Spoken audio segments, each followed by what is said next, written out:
Hello, and welcome to tonight's journey into one of history's most enigmatic figures. Tonight, we explore the complete story of Tamerlane, the conqueror, whose very name once struck terror across 3 continents, yet whose legacy birthed some of humanity's most sublime achievements in art and learning. As you settle in for sleep, allow yourself to drift through the extraordinary life of a man who destroyed empires and built wonders, who embodied both the darkest brutality and the highest aspirations of human ambition. In the flickering shadows of history, Tamerlane emerges not as a simple villain or hero, but as something far more complex and ultimately more human. Picture this. It's the early 1300s, and across the vast steppes of Central Asia, the greatest empire the world has ever known is slowly tearing itself apart. The Mongol Empire, that magnificent creation of Genghis Khan which once stretched from the Pacific shores of China to the forests of Eastern Europe, has begun to fracture along the fault lines of ambition, distance, and time. In the rolling grasslands near Samarkand, in a world where the only constants are violence and uncertainty,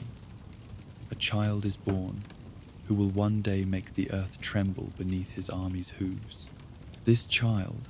born sometime in the 1330s into the Barlas tribe, will grow to become Timur the Lame, Tamerlane the Great, one of history's most paradoxical figures, a destroyer who created, a barbarian who patronized learning,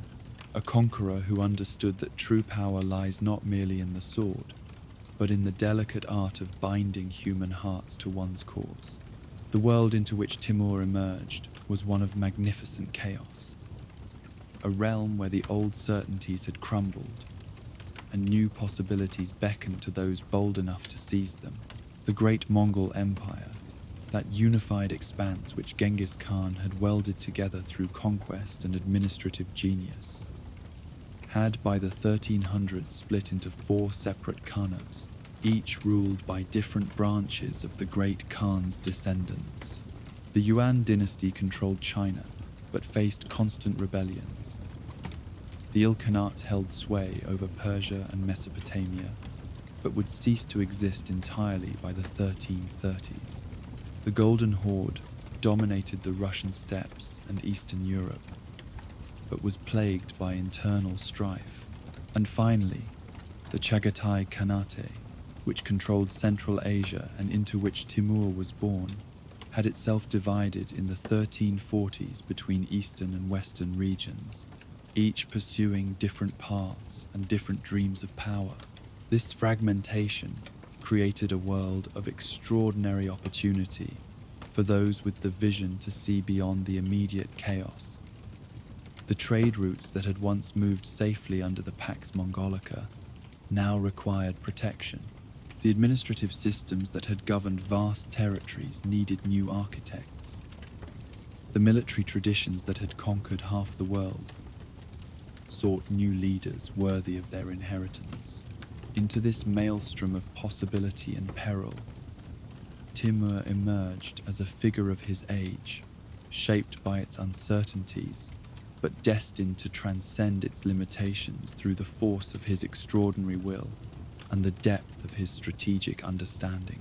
The Barlas tribe from which Timur sprang occupied a fascinating position in this fractured world, representing the complex cultural synthesis that characterized the post-Mongol period. Originally Mongol by ancestry, the Barlas had migrated to Transoxiana, the fertile region between the Oxus and Jaxartes rivers, in the aftermath of Genghis Khan's conquests in the 1220s. But unlike many Mongol tribes that maintained their traditional nomadic lifestyle and cultural practices, the Barlas had undergone what historians call Turkicization, gradually adopting the Turkish language, customs, and social structures of the region they now inhabited. This cultural blending created a unique identity that was simultaneously rooted in Mongol military traditions and Turkish administrative practices, producing individuals who could navigate both the nomadic world of the steppes and the settled world of cities and agriculture. This dual heritage would prove crucial to Timur's later success, for he understood intuitively what many conquerors have failed to grasp: that lasting power requires not just the ability to destroy existing structures, but the wisdom to create new ones that can accommodate the diverse needs and expectations of different peoples. The Barlas tribe's position as cultural intermediaries taught Timur from an early age that identity is not fixed but fluid, that strength comes not from purity but from synthesis, and that the greatest leaders are those who can adapt their methods to changing circumstances while never losing sight of their ultimate objectives. However, this cultural adaptability came with a significant political cost that would haunt Timur throughout his rise to power. The Barlas, despite their Mongol ancestry and military traditions, were not members of the Borjigin clan, the golden lineage from which Genghis Khan had sprung, and which alone possessed the traditional right to claim the title of Khan. This genealogical distinction, which might seem merely academic to modern observers, represented a fundamental barrier in the political world of 14th century Central Asia, where legitimacy flowed directly from bloodline, and where the memory of Genghis Khan's achievements provided the primary source of political authority. Timur's exclusion from the imperial lineage meant that no matter how complete his military victories or how extensive his conquests, he could never claim the ultimate title that would have unified all Mongol peoples under his banner. The young Timur's formative years unfolded against this backdrop of political fragmentation and cultural transformation, in a world where survival itself required constant vigilance, and where opportunity and disaster often wore indistinguishable faces. The Western Chagatai Khanate, already weakened by the broader collapse of Mongol unity, found itself further destabilized by an underlying tension that reflected the broader challenges facing all post-Mongol societies. The conflict between those who wished to maintain the traditional nomadic lifestyle of their ancestors and those who had adopted the settled, urban ways of the conquered populations. This tension was not merely cultural, but profoundly political, as it determined questions of taxation, military service, trade policy, and the very nature of governmental authority. The nomadic faction,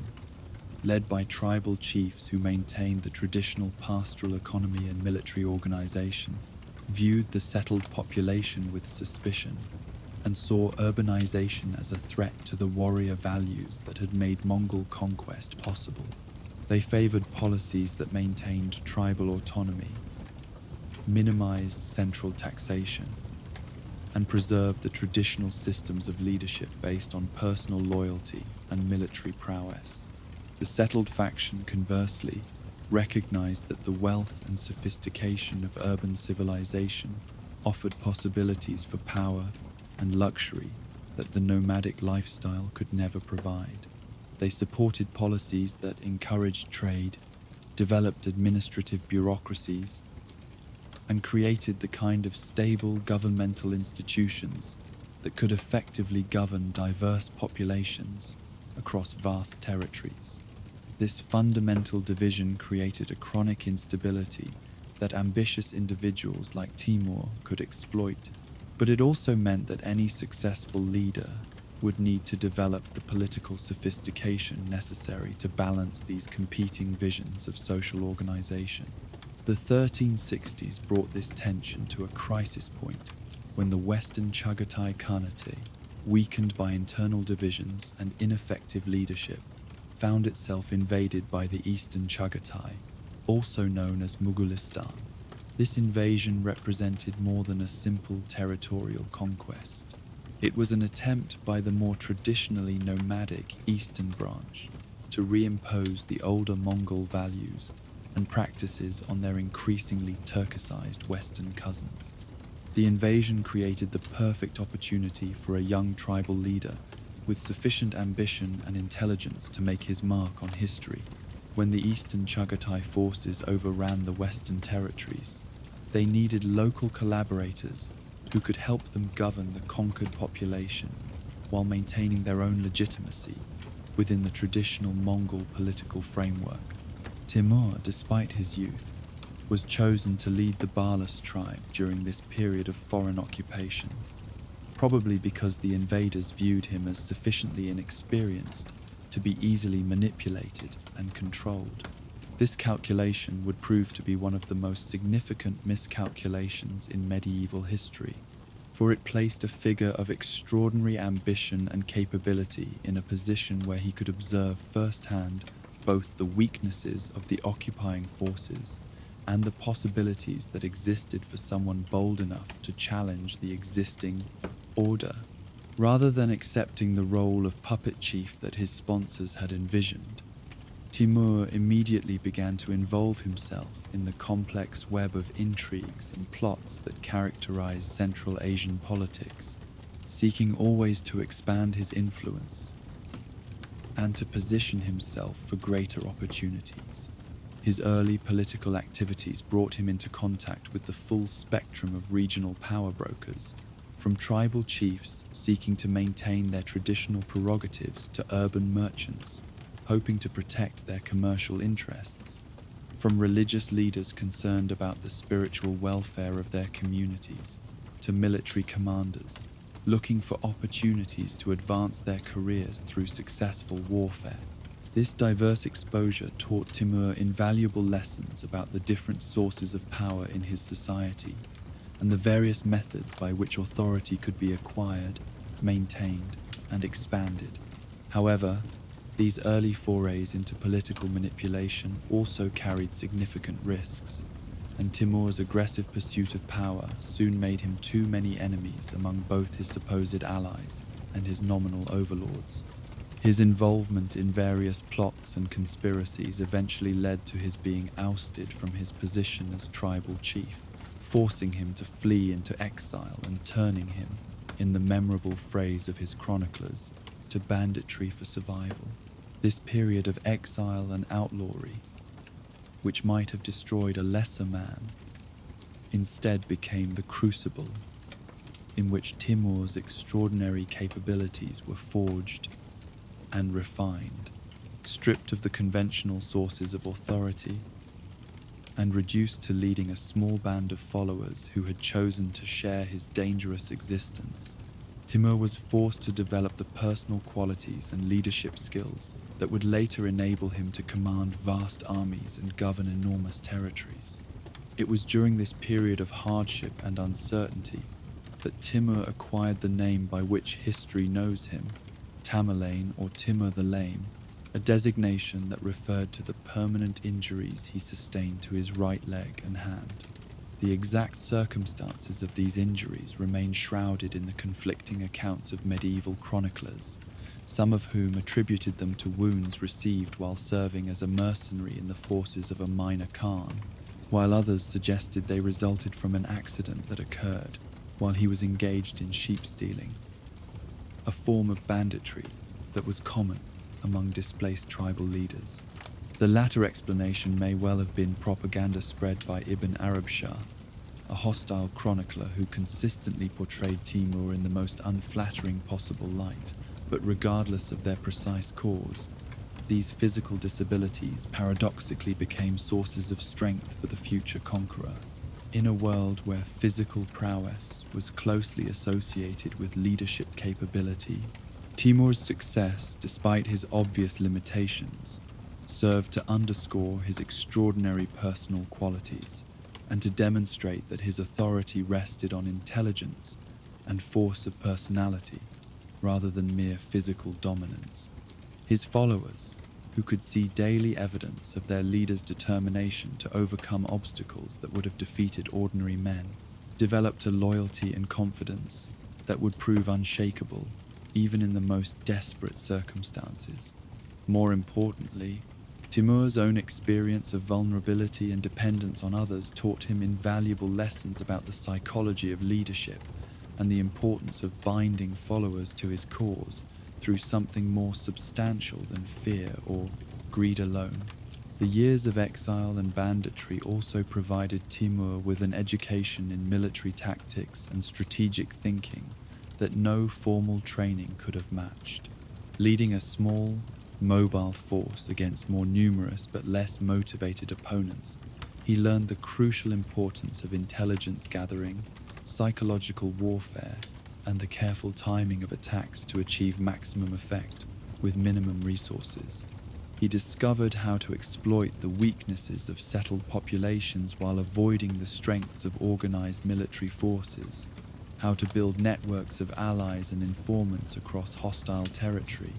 and how to maintain the loyalty and effectiveness of his followers, even when victory seemed impossible and survival itself was doubtful. These skills, acquired through bitter necessity during his darkest period,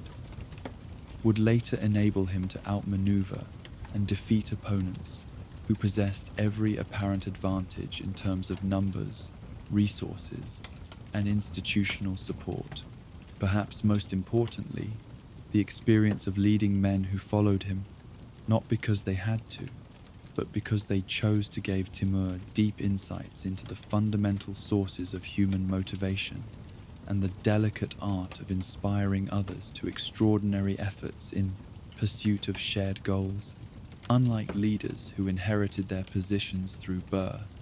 or who achieved power through institutional advancement,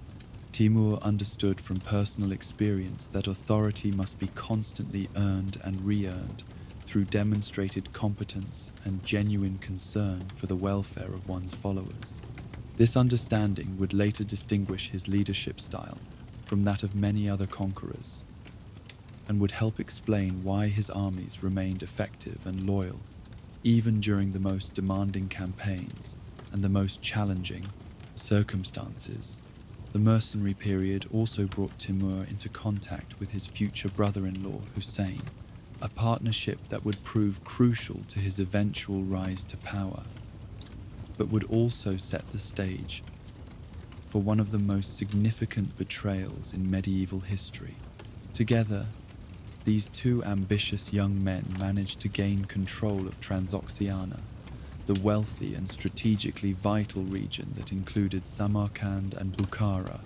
and they divided its governance between themselves in what initially appeared to be a successful collaboration between equals. Hussein controlled the western portions of the territory while Timur governed the eastern regions, and for a time their alliance seemed to offer the possibility of stable and effective rule over one of Central Asia's most important areas. However, the partnership between Timur and Hussein carried within it the seeds of its own destruction, for both men possessed the kind of overwhelming ambition that makes sharing power ultimately impossible. The division of authority that had seemed practical when they were struggling to establish their control became increasingly problematic as their power consolidated and as the opportunities for further expansion became apparent. Moreover, the two men began to develop different philosophies of leadership that reflected their distinct personalities and their different assessments of what was required for long-term success in the volatile world of Central Asian politics. Hussein, perhaps because his position seemed more secure, or because his temperament inclined him toward caution, began to adopt what his followers perceived as increasingly selfish policies, keeping a larger share of the spoils of war for himself and showing less concern for the welfare of his common soldiers and tribal followers. This approach, while understandable from the perspective of building personal wealth and security, proved to be politically disastrous in a cultural context where generosity was viewed as one of the primary virtues of leadership, and where a leader's legitimacy depended heavily on his reputation for sharing both the risks and the rewards of warfare with those who served under his command. Timur, by contrast, consistently demonstrated the kind of calculated generosity that tribal and nomadic societies expected from their leaders. He shared the spoils of war liberally with his followers,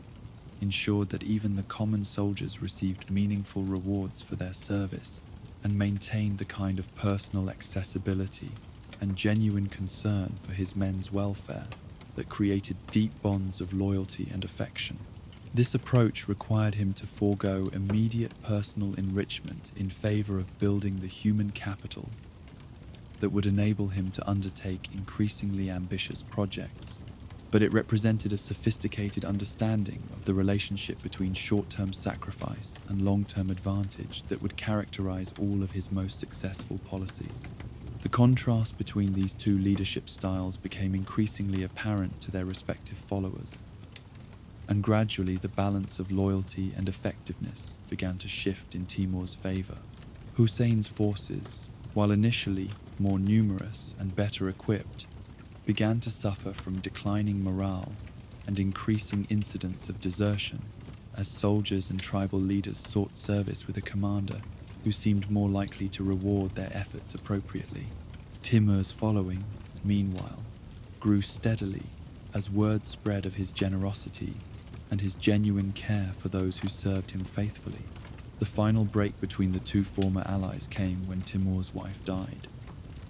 providing him with the perfect pretext to attack Hussein without appearing to violate the obligations of kinship that had bound them together.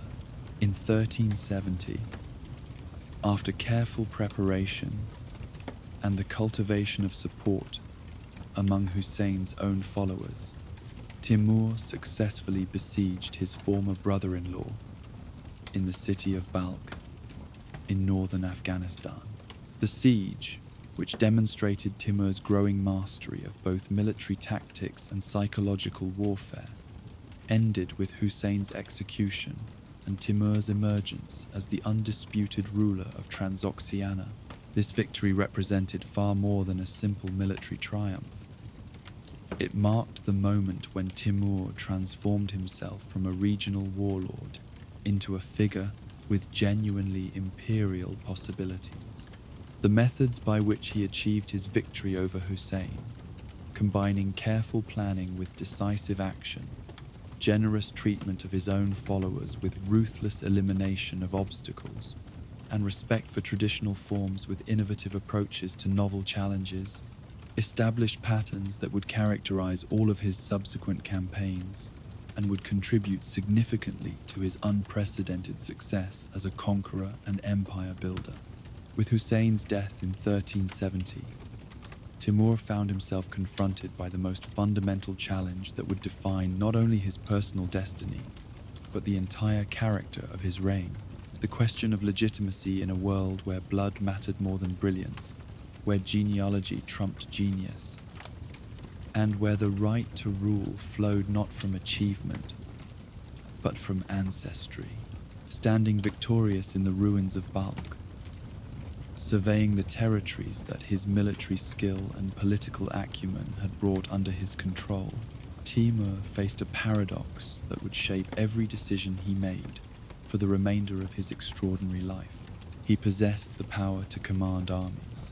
the intelligence to outmaneuver rivals, and the charisma to inspire unwavering loyalty, yet he lacked the one credential that medieval Central Asian society considered essential for ultimate authority: descent from the golden lineage of Genghis Khan, the Borjigin clan whose blood alone carried the traditional right to claim the title of Khan. This genealogical barrier represented far more than a mere technicality or ceremonial obstacle. It struck at the very heart of how political authority was understood and accepted in the Mongol world that Timur sought to dominate. The memory of Genghis Khan loomed over 14th century Central Asia like a colossus, casting shadows that shaped every political calculation and every claim to leadership. The great Khan's descendants, regardless of their personal capabilities or actual achievements, carried within their veins what was perceived as a sacred inheritance, a divine mandate to rule that could not be acquired through conquest or earned through merit. This system of legitimacy, while often producing incompetent rulers who frittered away their inherited advantages, nevertheless commanded such deep respect and automatic acceptance that even the most successful usurpers found their authority questioned and their achievements diminished if they could not claim connection to the blessed bloodline. Timur's response to this seemingly insurmountable obstacle revealed both his political sophistication and his deep understanding of the psychological foundations of power. Rather than attempting to directly challenge the principle of genealogical legitimacy, which would have alienated the very people whose support he most needed, he chose instead to work within the system while gradually transforming it to accommodate his unique circumstances. His solution demonstrated the kind of creative pragmatism that characterized all of his most successful strategies. He would acknowledge the supremacy of Genghisid blood, while finding ways to associate himself with it closely enough to share in its reflected glory. The key to this strategy lay in his marriage to Saray Mulk Khanum, the widow of his former ally and recent victim Hussein. This marriage was far more than a personal union. It was a calculated political maneuver that transformed Timur's relationship to the sources of legitimacy in his society. Saray Mulk Khanum was herself descended from Genghis Khan, and through her, Timur could claim a familial connection to the imperial lineage that, while not direct, was nevertheless real and legally significant. The marriage made Timur what the Persian court chronicles would term Gurkhani, meaning son, in-law, a title that acknowledged both his subordinate position relative to actual Genghisids and his legitimate claim to associate himself with their authority. This Gurkhani identity would prove to be one of Timur's most enduring innovations, creating a new category of legitimacy that could accommodate leaders who possessed the practical qualifications for rule while lacking the traditional genealogical credentials. The title acknowledged the continued supremacy of the Genghisid line, while creating space for capable individuals to exercise real power in the name of preserving and extending that legacy.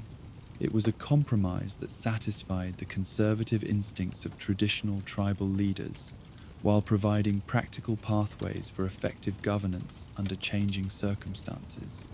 The success of this approach can be measured by its longevity and influence. Timur's successors, including the great Mughal emperors of India, would continue to use the Gurkhani designation for centuries, finding in it a source of both pride and legitimacy that connected their achievements to the broader narrative of Mongol imperial history. The title became a bridge between the nomadic past and the settled future, allowing Turco-Mongolian dynasties to maintain their connection to the great Khan's legacy while adapting to the realities of governing complex, multi-ethnic civilizations. However, accepting the limitations implicit in the Gurkhani identity required Timur to make fundamental adjustments to his ambitions and his methods of rule, since he could never claim the title of Khan, which remained the exclusive prerogative of the Genghisid lineage. He settled instead for the Arabic title of Amir, meaning prince or commander.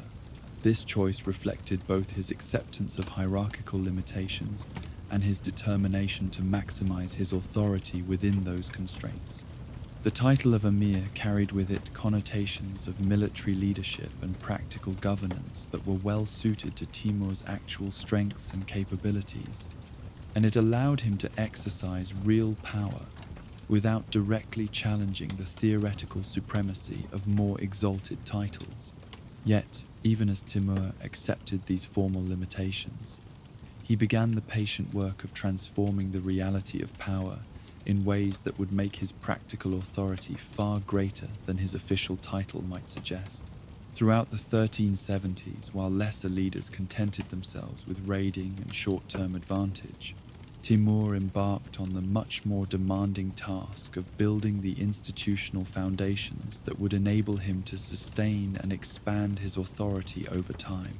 This work required him to balance the competing demands of his diverse supporters, while gradually creating new systems of loyalty and organization that transcended traditional tribal boundaries. The challenge of managing his nomadic followers, while simultaneously governing settled populations, represented one of the most complex political problems that any medieval ruler faced, and Timur's solution demonstrated his deep understanding of the different psychological and material needs that motivated different groups within his coalition. The nomadic tribes that formed the core of his military strength valued personal relationships, generous distribution of spoils,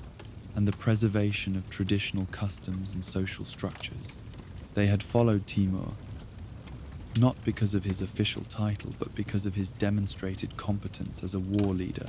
and his reputation for treating his followers fairly and rewarding their service appropriately. The settled populations of the cities and agricultural regions under his control, by contrast, required different forms of governance and responded to different incentives. They valued stability, predictability, and protection of commercial activities. They were less interested in the personality of their ruler than in the effectiveness of the administrative systems he created and maintained. They judged political authority not by traditional tribal criteria, but by practical results: the maintenance of order, the protection of trade routes, the fair administration of justice, and the provision of public goods that enhanced prosperity and security. Timur's genius lay in his ability to satisfy both groups simultaneously, without allowing either to feel that their interests were being sacrificed to those of the other. For his nomadic followers, he maintained the traditional emphasis on personal loyalty, direct access to leadership, and the sharing of both risks and rewards that characterized steppe political culture. He continued to live among his warriors, to share their hardships during campaigns, and to distribute the spoils of war in ways that reflected traditional concepts of fairness and generosity. His tent remained open to petitioners from even the humblest tribal backgrounds, and his decisions continued to reflect the kind of personal engagement and direct accountability that nomadic societies expected from their leaders. At the same time, for his settled subjects, he began to develop more sophisticated administrative systems that could provide the stability and predictability that urban civilization required. He appointed capable governors to major cities, established regular systems of taxation and tribute, created mechanisms for resolving commercial disputes, and invested in the infrastructure projects that facilitated trade and communication across his expanding territories. These measures required him to think beyond the immediate concerns of military campaigning and to consider the long-term requirements of governing complex societies with diverse needs and expectations. The process of balancing these competing demands taught Timur invaluable lessons about the nature of political authority and the requirements for sustainable governance that would serve him well as his ambitions expanded beyond Central Asia. He learned that effective rule requires not just the ability to defeat enemies in battle, but the more subtle skill of creating systems that can function effectively even when the ruler's personal attention is directed elsewhere. He discovered that lasting power depends not merely on fear or personal charisma, but on the creation of genuine stakeholders who benefit from the continuation of existing arrangements and who therefore have incentives to support and defend them. Perhaps most importantly, he began to understand that the greatest leaders are those who can transform temporary military success into permanent institutional change, who can use the opportunities created by conquest to build new forms of social organization that outlast their own lifetimes. This understanding would later distinguish Timur from many other successful conquerors whose achievements died with them because they failed to create the institutional frameworks necessary to preserve and transmit their innovations to future generations. The 1370s also witnessed Timur's gradual mastery of what might be called the psychology of empire, the complex art of managing the expectations and loyalties of diverse populations across vast distances. This psychological dimension of rule proved to be at least as important as military tactics or administrative efficiency, for it determined whether conquered populations would accept their new circumstances or would require constant policing and periodic reconquest. Timur learned that successful empire building requires more than just the ability to defeat armies. It demands the capacity to persuade entire societies that their interests are better served by cooperation than by resistance. His approach to this challenge combined elements of traditional Mongol governance with innovations that reflected his own insights into human motivation and social organization. Following Mongol precedent, he offered generous terms to cities and regions that submitted voluntarily while threatening terrible consequences for those that chose to resist. This carrot-and-stick approach provided clear incentives for cooperation while demonstrating the futility of opposition. However, unlike many Mongol commanders who relied primarily on terror to maintain control, Timur supplemented these traditional methods with more sophisticated techniques designed to create genuine loyalty and identification with his cause. One of his most effective innovations was his systematic policy of recruiting and promoting talented individuals from conquered territories, regardless of their ethnic or religious background. This approach served multiple purposes. It provided him with capable administrators and military commanders, drawn from populations that understood local conditions and customs. It created powerful incentives for able individuals to seek advancement through service to his regime rather than opposition to it, and it demonstrated to subject populations that his rule offered genuine opportunities for advancement and enrichment rather than just subjugation and exploitation. This policy of inclusive meritocracy represented a significant departure from the more ethnically exclusive practices of many medieval rulers, and it contributed substantially to the remarkable stability and effectiveness of Timur's administration. By creating pathways for ambitious individuals to achieve wealth and status within his system, he reduced the likelihood that such people would become focal points for resistance movements or alternative sources of authority. By demonstrating that talent and loyalty were more important than ancestry or religious affiliation in determining advancement, he created a powerful constituency of supporters whose continued prosperity depended on the survival and success of his regime.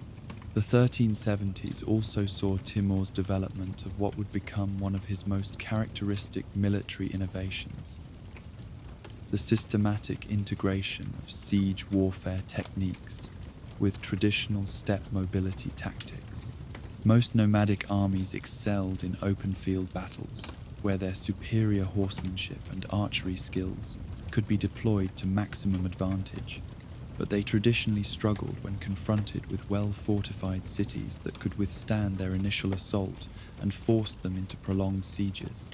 The sedentary nature of siege warfare was fundamentally at odds with nomadic social organization and military culture, and many steppe empires had failed to achieve their full potential because they could not effectively reduce fortified positions. Timur's solution to this problem demonstrated his ability to synthesize different military traditions in ways that maximized the advantages of each, while minimizing their weaknesses. He began to incorporate skilled engineers and siege specialists from the settled populations under his control, learning from them the techniques of constructing and operating the complex machinery required for effective siege warfare. At the same time, he maintained the mobility and flexibility that were the traditional strengths of steppe armies, using these capabilities to isolate besieged cities from potential relief forces and to maintain the initiative even during extended siege operations. This synthesis of nomadic and settled military techniques gave Timur's armies a flexibility and effectiveness that few opponents could match. They could move with the speed and stealth of traditional steppe forces when circumstances favored mobility, but they could also conduct sophisticated siege operations when fortified positions needed to be reduced. This combination made virtually no defensive position impregnable and ensured that potential opponents could not rely on fortifications alone to protect themselves from his attacks. The psychological impact of this military evolution proved to be at least as important as its tactical advantages. Cities that might have confidently resisted traditional nomadic attacks found themselves facing an opponent who possessed both the patience and the technical capability to conduct effective sieges. This knowledge often led to voluntary surrenders that might not otherwise have occurred, as defending forces recognized the futility of prolonged resistance against an army that could not be outlasted or outmaneuvered through traditional defensive strategies. By the end of the 1370s, Timur had successfully transformed himself from a regional warlord into the ruler of a genuinely imperial state that commanded respect and fear across Central Asia.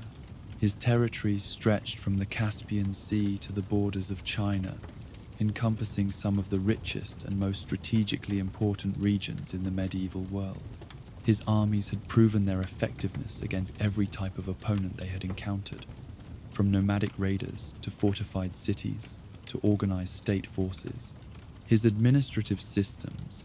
had demonstrated their ability to govern diverse populations effectively while maintaining the loyalty of his core supporters. Perhaps most importantly, he had solved the fundamental problem of legitimacy that had initially threatened to limit his ambitions, creating new forms of authority that combined respect for tradition with accommodation to practical necessities. The Gurkhani identity he had crafted for himself provided a model for how capable individuals could achieve real power within existing systems of legitimacy without directly challenging the principles on which those systems were based. This innovation would prove to have implications far beyond his own career, providing a template that would be used by successful rulers throughout the Islamic world for centuries to come. The decade of consolidation had also provided Timur with invaluable experience in the challenges of governing large, diverse territories under medieval conditions. He had learned how to balance the competing demands of different constituencies, how to maintain effective control over distant provinces, how to recruit and manage capable subordinates, and how to create systems of communication and coordination that could function reliably across vast distances. These skills would prove essential when his ambitions turned toward the conquest of territories far beyond Central Asia, in regions where the challenges of governance would be even more complex and the potential for both success and catastrophe even greater. As the 1370s drew to a close, Timur had completed the foundational work that would make possible the extraordinary campaigns of his later career. He had built not just an army, but an imperial system, not just a temporary coalition, but a sustainable state, not just personal authority, but institutional capabilities that could support operations on a scale that few medieval rulers had ever attempted. The patient work of these consolidation years,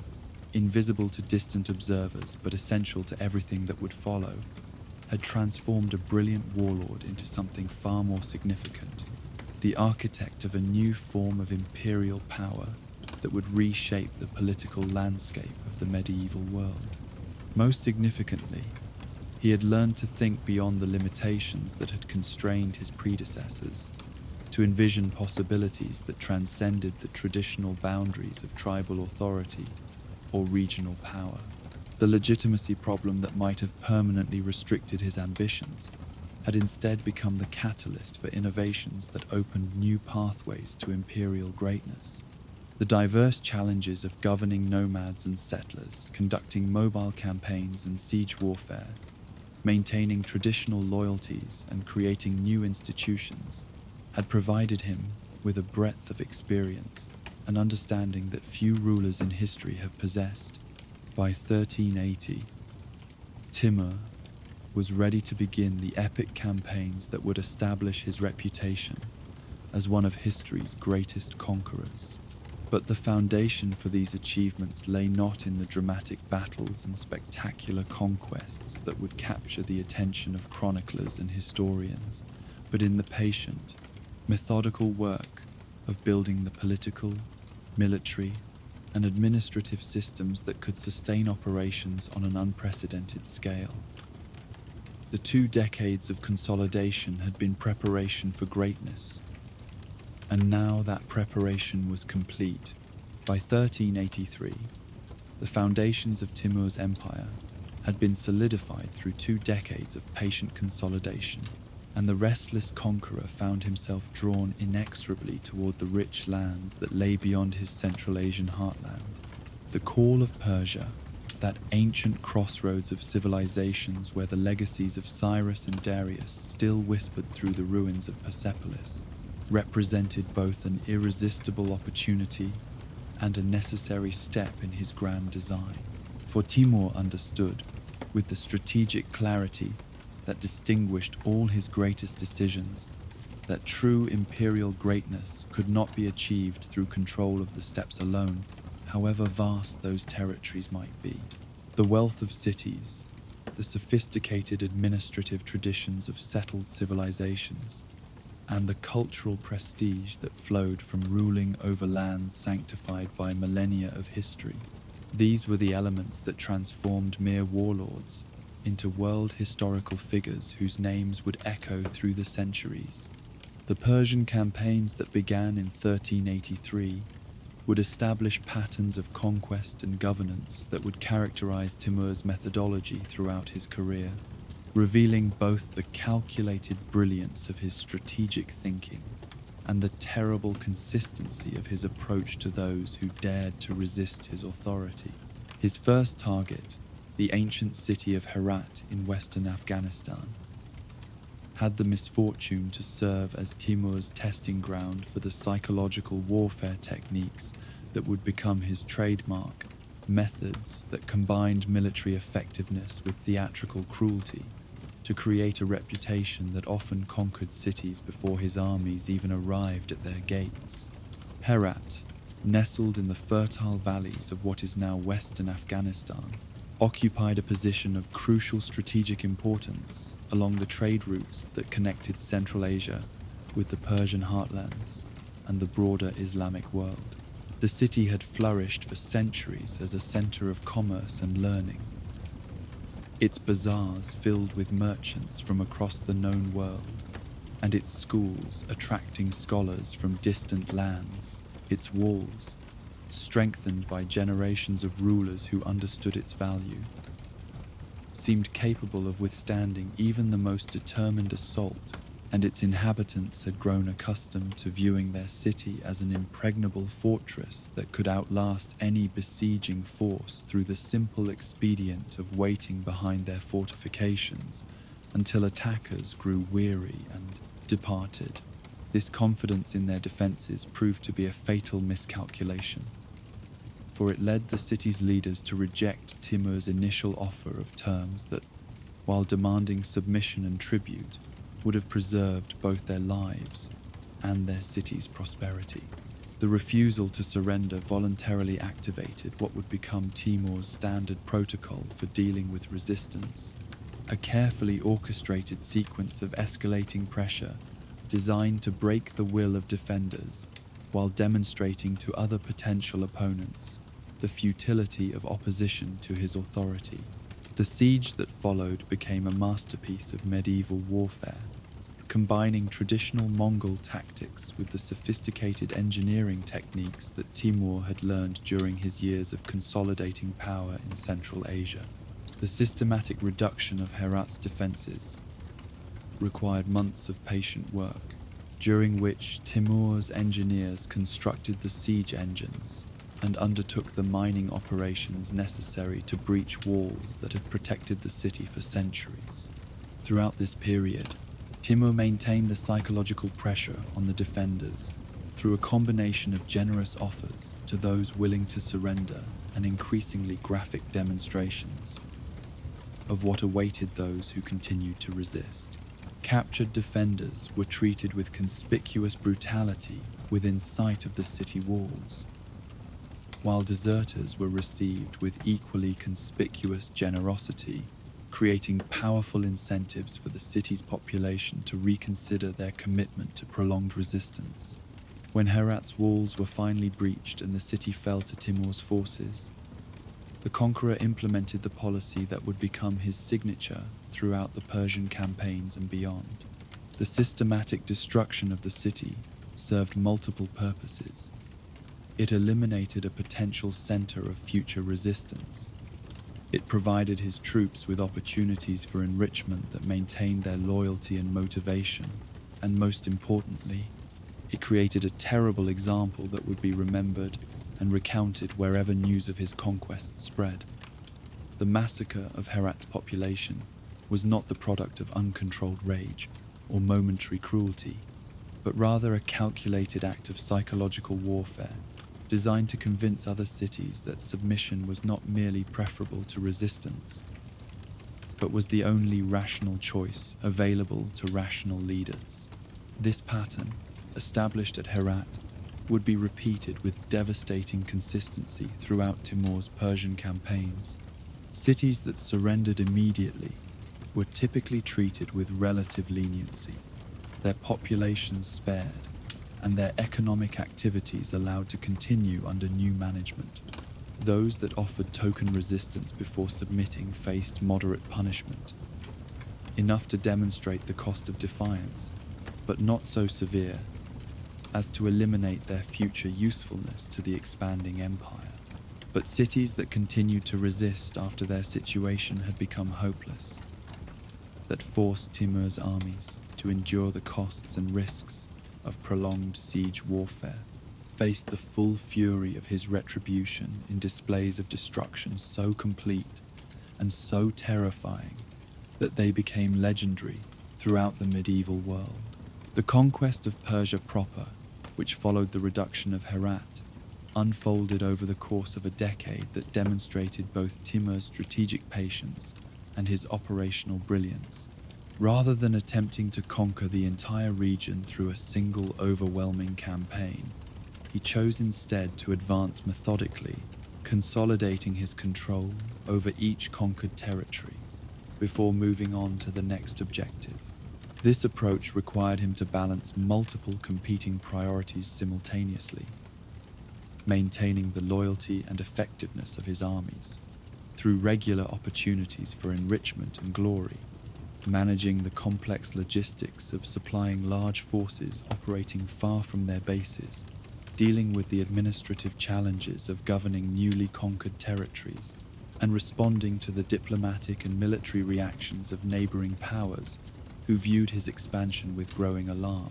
The systematic nature of these conquests revealed Timur's evolution from a brilliant warlord into a sophisticated strategic thinker, capable of orchestrating operations on an unprecedented scale. Each campaign built upon the successes of previous ones, not merely in terms of territorial expansion, but in terms of institutional development and strategic positioning. The wealth extracted from conquered Persian cities funded the expansion and improvement of his military forces, while the administrative expertise of captured Persian bureaucrats enhanced his government's capacity to manage increasingly complex territories. The craftsmen, artists, and scholars who were relocated to Samarkand as part of his deliberate policy of cultural concentration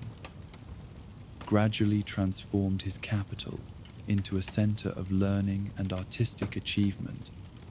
that rivaled the greatest cities of his time. The conquest of Georgia, Azerbaijan, Armenia, and Mesopotamia, which followed his success in Persia proper, demonstrated Timur's ability to adapt his methods to different types of opponents and different geographical challenges. The mountainous terrain of the Caucasus required modifications to his traditional emphasis on cavalry mobility, leading to innovations in logistics and siege warfare that would prove valuable in later campaigns. The Christian populations of Georgia and Armenia presented religious and cultural challenges that differed significantly from those he had encountered in Muslim territories, forcing him to develop new approaches to governing diverse populations while maintaining the loyalty of his predominantly Muslim armies. These conquests also brought Timur into direct confrontation with some of the most formidable military forces of his era, testing his tactical innovations against opponents who possessed both the motivation and the capability to offer serious resistance. The Armenian nobility, with their tradition of heavily armored cavalry and their intimate knowledge of defensible mountain positions, initially seemed capable of conducting the kind of prolonged guerrilla warfare that could exhaust even superior forces. The Georgian princes, supported by Byzantine diplomatic connections and motivated by religious fervor, appeared ready to resist with the same determination that had enabled them to maintain their independence against previous conquerors. Timur's solution to these challenges demonstrated the psychological sophistication that distinguished his approach to warfare from that of many other successful conquerors. Rather than relying primarily on military superiority to overcome resistance, he invested considerable effort in understanding the motivations and fears of his opponents, seeking always to identify the points of pressure that could most effectively break their will to resist. In Georgia, this meant exploiting the divisions between different noble families and offering attractive terms to those willing to abandon their allegiance to the existing political order. In Armenia,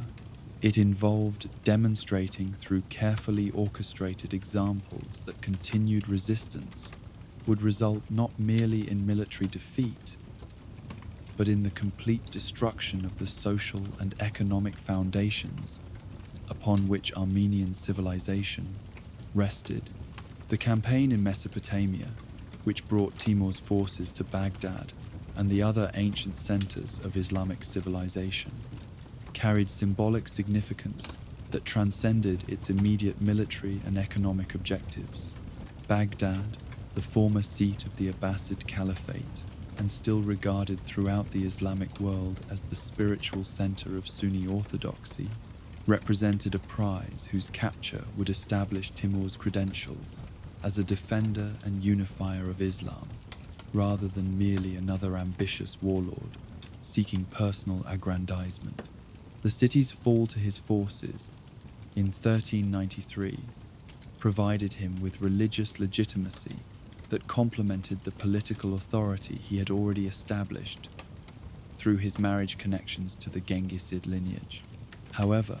the reduction of Baghdad also provided the occasion for one of Timur's most spectacular demonstrations of the consequences of resistance and display of systematic destruction that shocked even contemporaries who had grown accustomed to the brutalities of medieval warfare. The city's initial surrender had been accepted in good faith, with Timur's representatives promising to respect the lives and property of inhabitants who offered no further resistance. But when elements of the population rose in revolt against the tax collectors and administrative officials whom Timur had installed to govern the conquered city, the conqueror's response was swift and terrible in its completeness. The systematic massacre that followed the suppression of Baghdad's revolt represented psychological warfare, elevated to the level of grand strategy. The killing of approximately 20,000 inhabitants was organized and conducted with the same methodical precision that characterized all of Timur's most important undertakings. The bodies were arranged in pyramidal structures that served as monuments to the futility of resistance, visible from great distances and designed to remain as warnings long after the armies had departed for other campaigns. The destruction of the city's physical infrastructure was equally thorough, with particular attention paid to the elimination of buildings and institutions that might serve as focal points for future resistance or symbols of alternative sources of authority. Yet, even as these campaigns established Timur's reputation for ruthless effectiveness against those who opposed him, they also demonstrated his sophisticated understanding of the positive incentives necessary to maintain long-term control over conquered territories. The artisans, scholars, and craftsmen who were spared the general destruction and relocated to Samarkand were treated not as prisoners but as valuable assets whose skills and knowledge could contribute to the grandeur and prosperity of his expanding empire.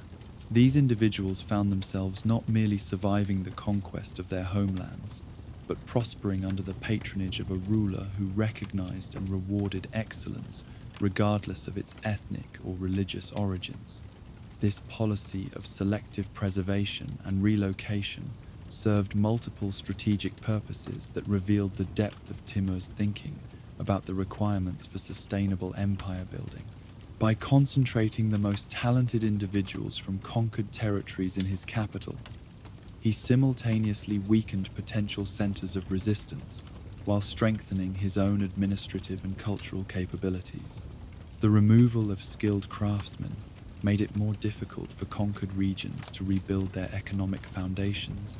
while their presence in Samarkand enhanced the city's reputation and attractiveness as a center of learning and artistic achievement. The policy also created powerful incentives for talented individuals throughout his territories to demonstrate their usefulness to his regime, knowing that excellence would be recognized and rewarded regardless of the circumstances under which it was initially encountered. The transformation of Samarkand during this period into what contemporary observers described as one of the wonders of the world exemplified Timur's vision of conquest as a means not merely of personal enrichment, but of cultural creation on an unprecedented scale. The city became a living demonstration of his empire's capacity to synthesize the best achievements of different civilizations into new forms of beauty and magnificence that transcended their individual components. The Bibi Khanum Mosque, constructed using stones transported by 90 elephants from Indian quarries, represented an architectural achievement that combined Persian engineering techniques with Central Asian aesthetic sensibilities and Indian decorative traditions to create something entirely unprecedented in its grandeur and sophistication. This cultural synthesis extended far beyond architecture to encompass advances in astronomy, mathematics, literature, and the decorative arts that would influence civilizations throughout Eurasia for centuries to come. The scholars and artists whom Timur had relocated to his capital found themselves working in an environment that provided both the resources and the intellectual stimulus necessary for achievements that would have been impossible in their original, more limited circumstances. The concentration of talent from across the known world created a kind of intellectual critical mass that generated innovations and discoveries whose influence extended far beyond the boundaries of Timur's political empire. The Persian campaigns also witnessed the development of Timur's distinctive approach to psychological warfare, methods that would become legendary throughout the medieval world for their effectiveness in breaking the will of opponents before military engagement became necessary. The careful cultivation of his reputation for both generosity toward those who submitted willingly and terrible vengeance against those who resisted created a psychological environment in which rational calculation increasingly favored submission over resistance. Cities that might have been capable of successful defense against purely military assault found themselves facing a conqueror whose reputation preceded him like an advancing tide, carrying before it stories of rewards for cooperation and punishments for defiance that made the choice between submission and destruction appear obvious to any reasonable observer. This reputation was carefully maintained through a combination of consistent behavior and strategic communication, that demonstrated Timur's sophisticated understanding of how information traveled in the medieval world and how it could be shaped to serve strategic objectives.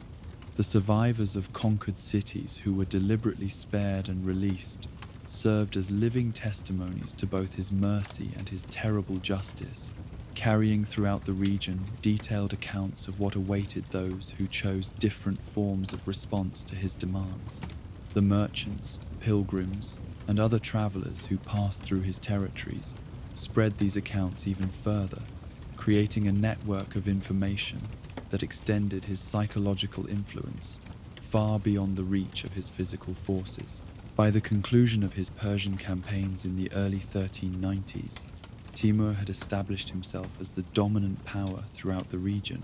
controlling territories that stretched from the Caspian Sea to the Persian Gulf and from the borders of India to the frontiers of Anatolia.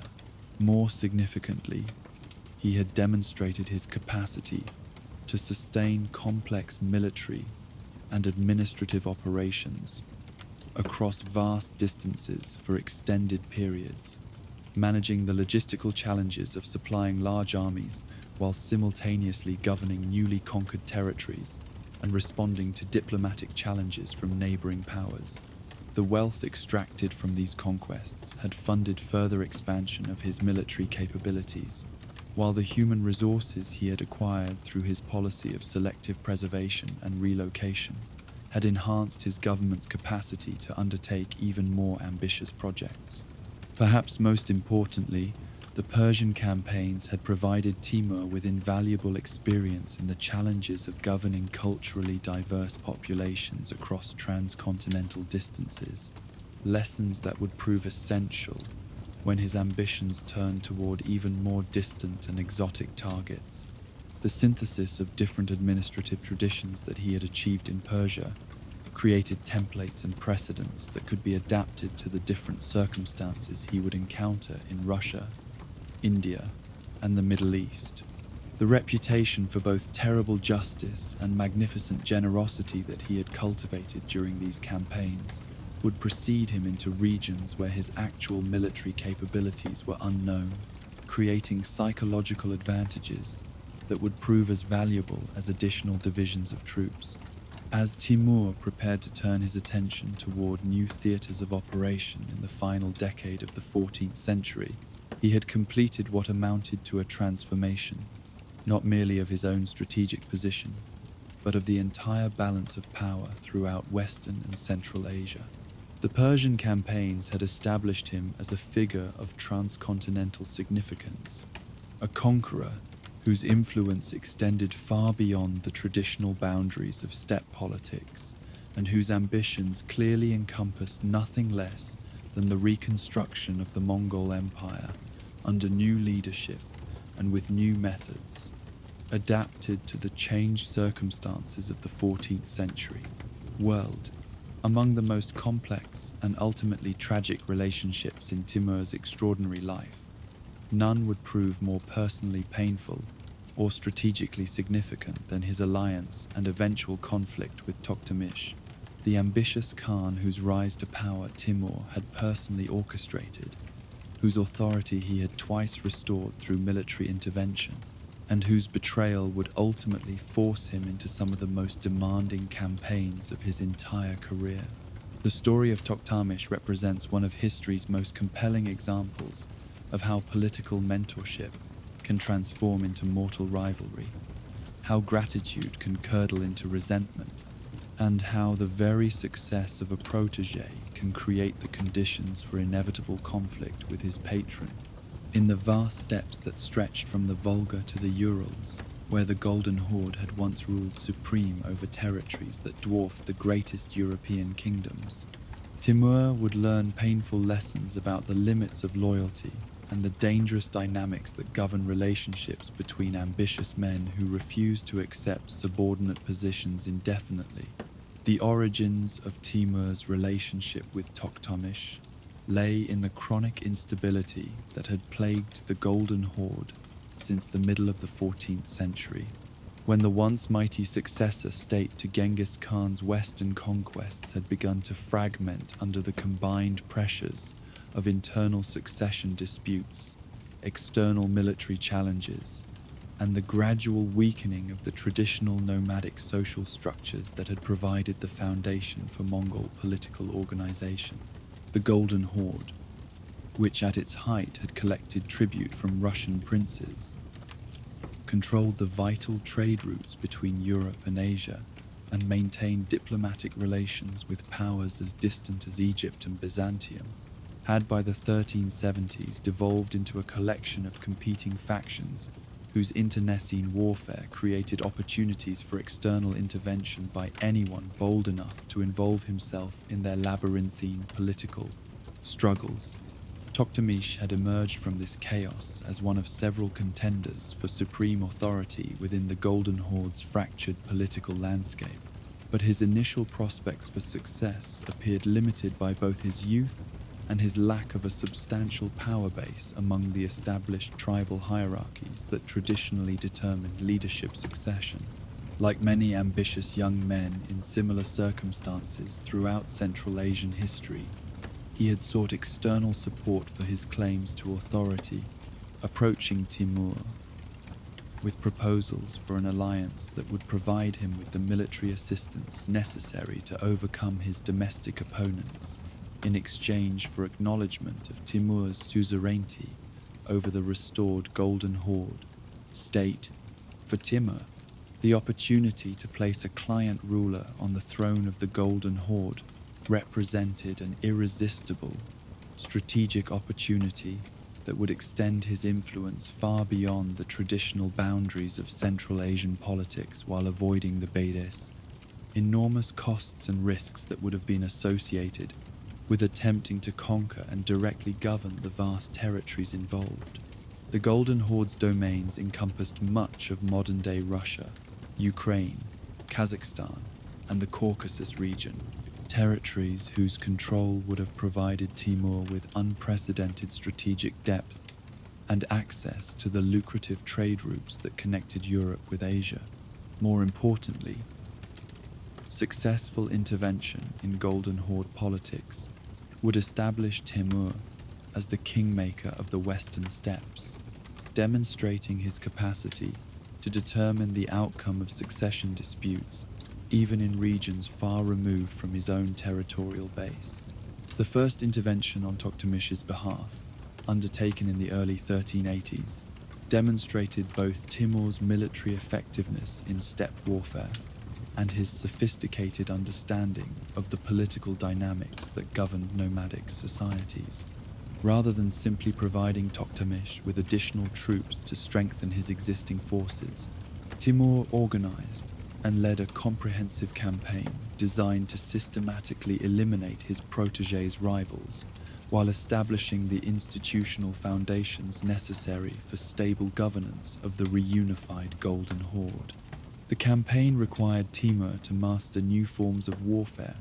adapted to the specific geographical and climatic challenges of the Russian steppes, where the vast distances, harsh winters, and sparse population created logistical problems that differed significantly from those he had encountered in his Persian and Central Asian campaigns. The successful installation of Toktamish as Khan of the Golden Horde initially appeared to vindicate Timur's strategy of expansion through client relationships rather than direct conquest. Toktamish proved to be an effective ruler who restored much of the Golden Horde's traditional authority over the Russian principalities, re-established control over the vital commercial centers that had been lost during the period of fragmentation,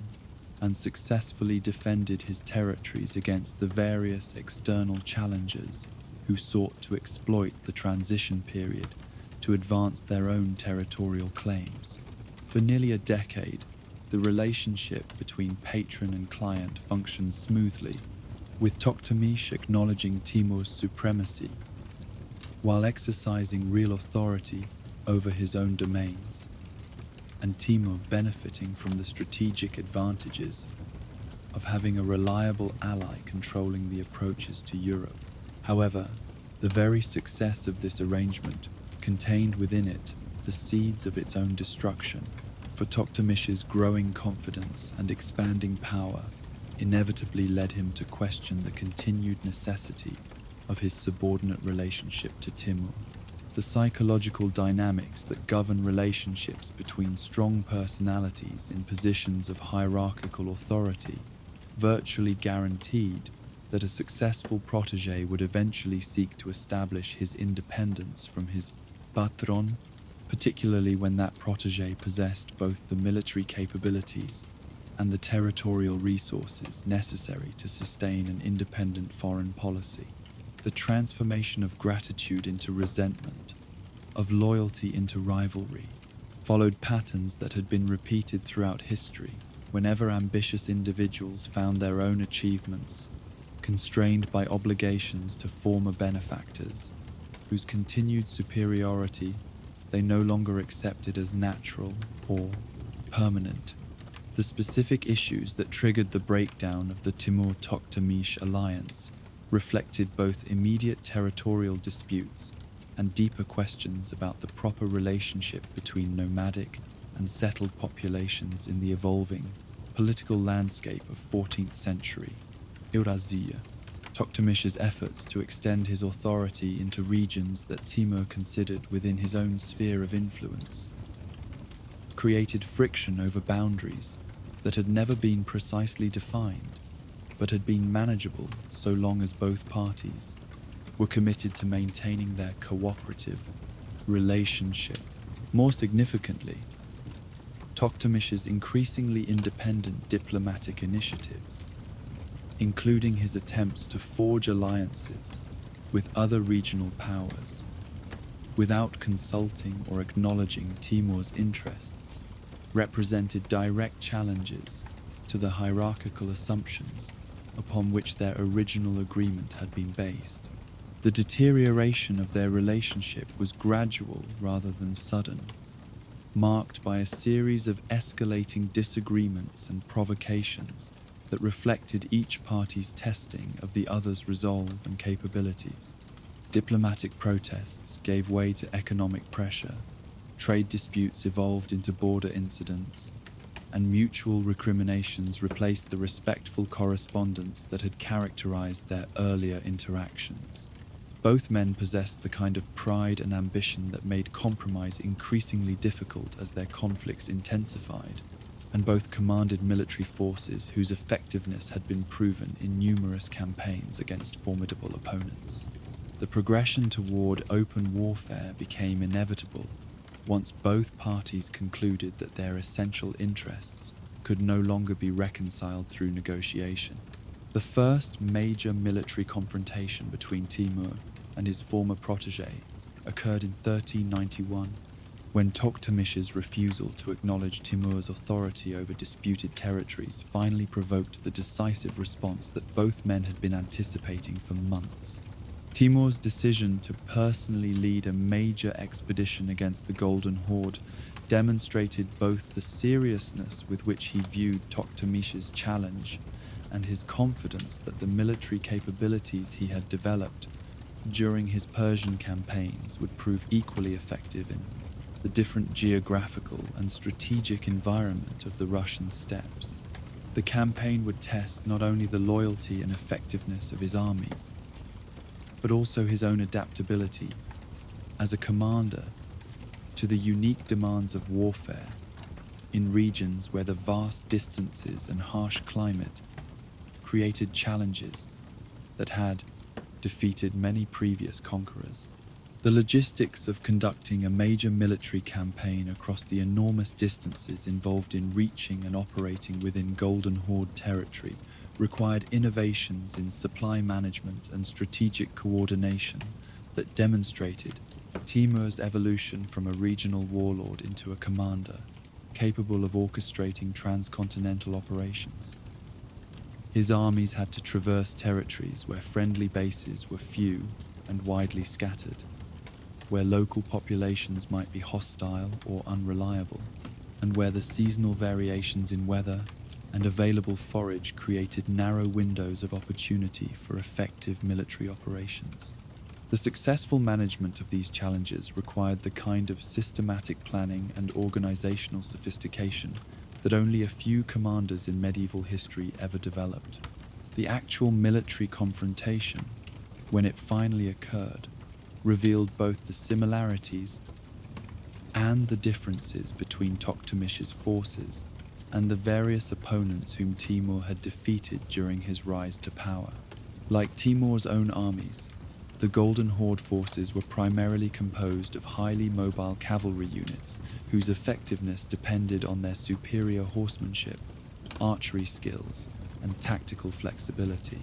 However, Toktamish's forces lacked the siege warfare capabilities and the disciplined infantry support that Timur had incorporated into his military system during his campaigns against fortified cities in Persia and Central Asia. More importantly, they had not been tested against opponents who possessed Timur's combination of tactical innovation, strategic patience, and psychological warfare expertise. The decisive battle demonstrated Timur's mastery of the large-scale cavalry engagements that had been the traditional form of warfare among steppe peoples since the time of Genghis Khan. But it also revealed his ability to adapt these traditional methods, to incorporate the lessons he had learned during his campaigns in settled territories. His use of feigned retreats, coordinated flank attacks, and concentrated archery barrages reflected centuries of nomadic military tradition, but his careful attention to intelligence gathering, logistics management, and post-battle exploitation showed the influence of his experience in governing complex territories and managing diverse military forces. The victory established his superiority over Toktamish in terms that the defeated Khan's supporters could not dispute or rationalize away. However, Toktamish's defeat in 1391 proved to be less decisive than Timur had anticipated, for the vastness of the Golden Horde territories provided the defeated Khan with opportunities to rebuild his forces and resume his resistance that would not have been available to opponents operating in more confined geographical regions. The traditional mobility of steppe warfare, which had served Timur so well in his own rise to power, now worked to the advantage of his opponent, allowing Toktamish to avoid complete destruction while maintaining the core of his military organization intact. The lesson that total victory in steppe warfare required not just battlefield success, but also the systematic elimination of an opponent's capacity to reconstitute his forces, would prove crucial to Timur's approach in the second and final campaign against his former protégé. The 4 years that elapsed between the first and second campaigns against Toktamish witnessed both Timur's continued expansion into other theatres of operations and his growing realization that the Golden Horde problem would require a more comprehensive solution than had been achieved. Through the initial military intervention, Toktamish used this interval to rebuild his forces, cultivate new alliances, and develop strategies that would enable him to avoid the tactical errors that had led to his defeat in the first encounter. The resumption of hostilities became inevitable, as both parties concluded that their fundamental conflict could not be resolved through any compromise that would satisfy their essential security requirements. The second campaign against Toktamish, launched in 1395, reflected Timur's determination to achieve the kind of decisive victory that would permanently eliminate the Golden Horde as a source of future challenges to his authority. The scope and intensity of this expedition far exceeded those of the first intervention, involving larger forces, more comprehensive objectives, and a systematic approach to destroying not just Toktamish's immediate military capabilities, but also the economic and political foundations upon which any future restoration of Golden Horde power might be based. This campaign would demonstrate Timur's evolution into a strategic thinker capable of conceiving and executing operations designed to achieve permanent political solutions rather than merely temporary military advantages. The systematic nature of Timur's approach to the Second Golden Horde campaign revealed his sophisticated understanding of the relationship between military success and lasting political control. Rather than contenting himself with another battlefield victory that might prove as temporary as the first, he organized his forces and planned his operations to ensure the comprehensive destruction of the institutional and economic structures that had enabled the Golden Horde to maintain its independence and threaten his interests. The campaign became a masterpiece of strategic warfare, combining traditional military effectiveness with innovative approaches to what would later be recognized as total warfare. The capture of Moscow during this campaign represented both a spectacular demonstration of Timur's military reach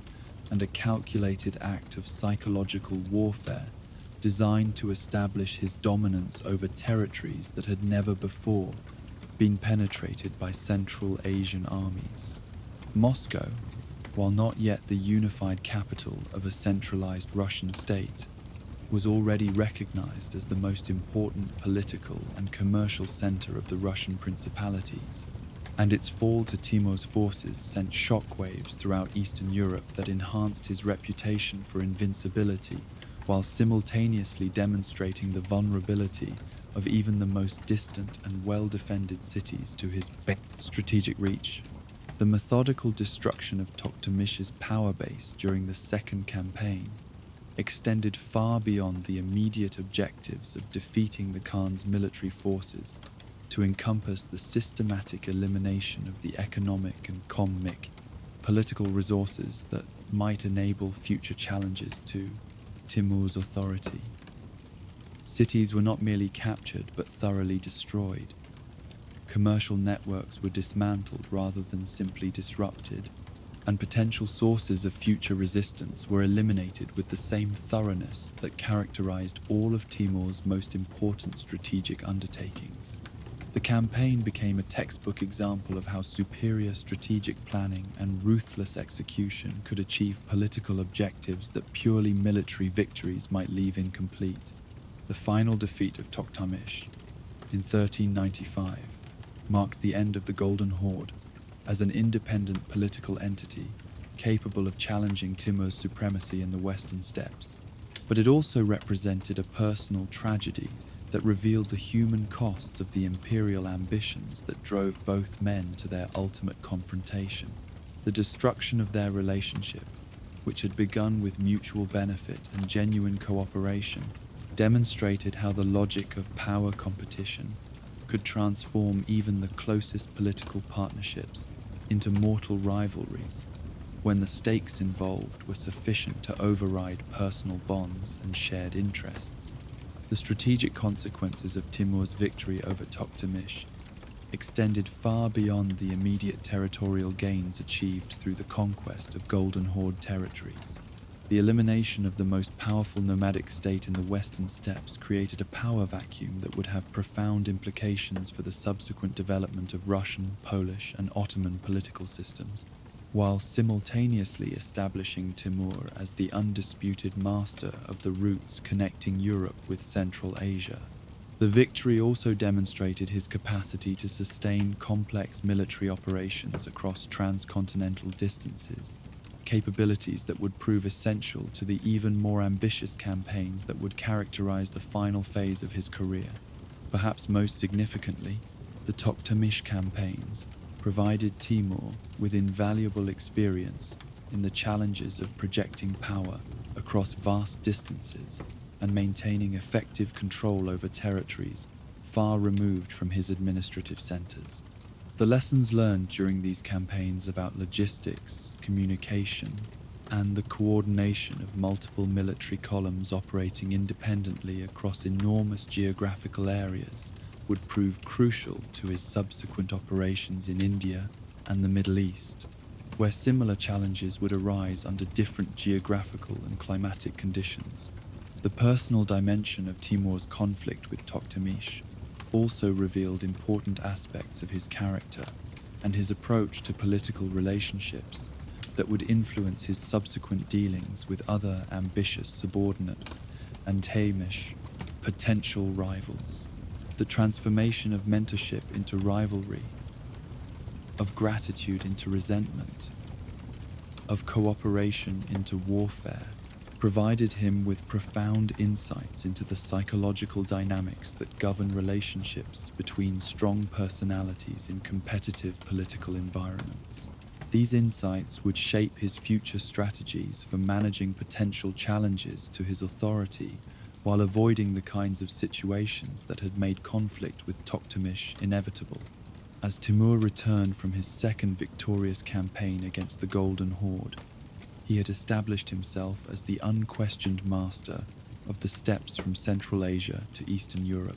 a conqueror whose military reach had proven capable of projecting decisive force across distances that few medieval rulers had ever attempted to traverse. The northern campaigns had tested and proven the effectiveness of his military system under the most challenging possible conditions, while simultaneously providing his armies with the kind of shared experience of victory over formidable opponents that would enhance their confidence and cohesion during the even more demanding campaigns that lay ahead. In the annals of military history, few campaigns have captured the imagination quite like Timur's conquest of India, that legendary expedition which transformed the great conqueror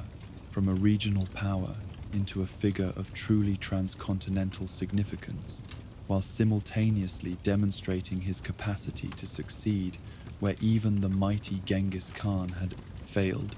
The decision to invade the Indian subcontinent represented far more than mere territorial ambition or the pursuit of wealth, though both factors certainly influenced Timur's calculations. At its deepest level, the Indian campaign embodied his determination to surpass the achievements of his greatest predecessor, to accomplish what the founder of the Mongol Empire had been unable to achieve, and thereby to establish his own claim to be considered the equal or superior of history's most successful conqueror. In the psychological landscape of medieval Central Asia, where legitimacy flowed from connection to Genghis Khan's legacy,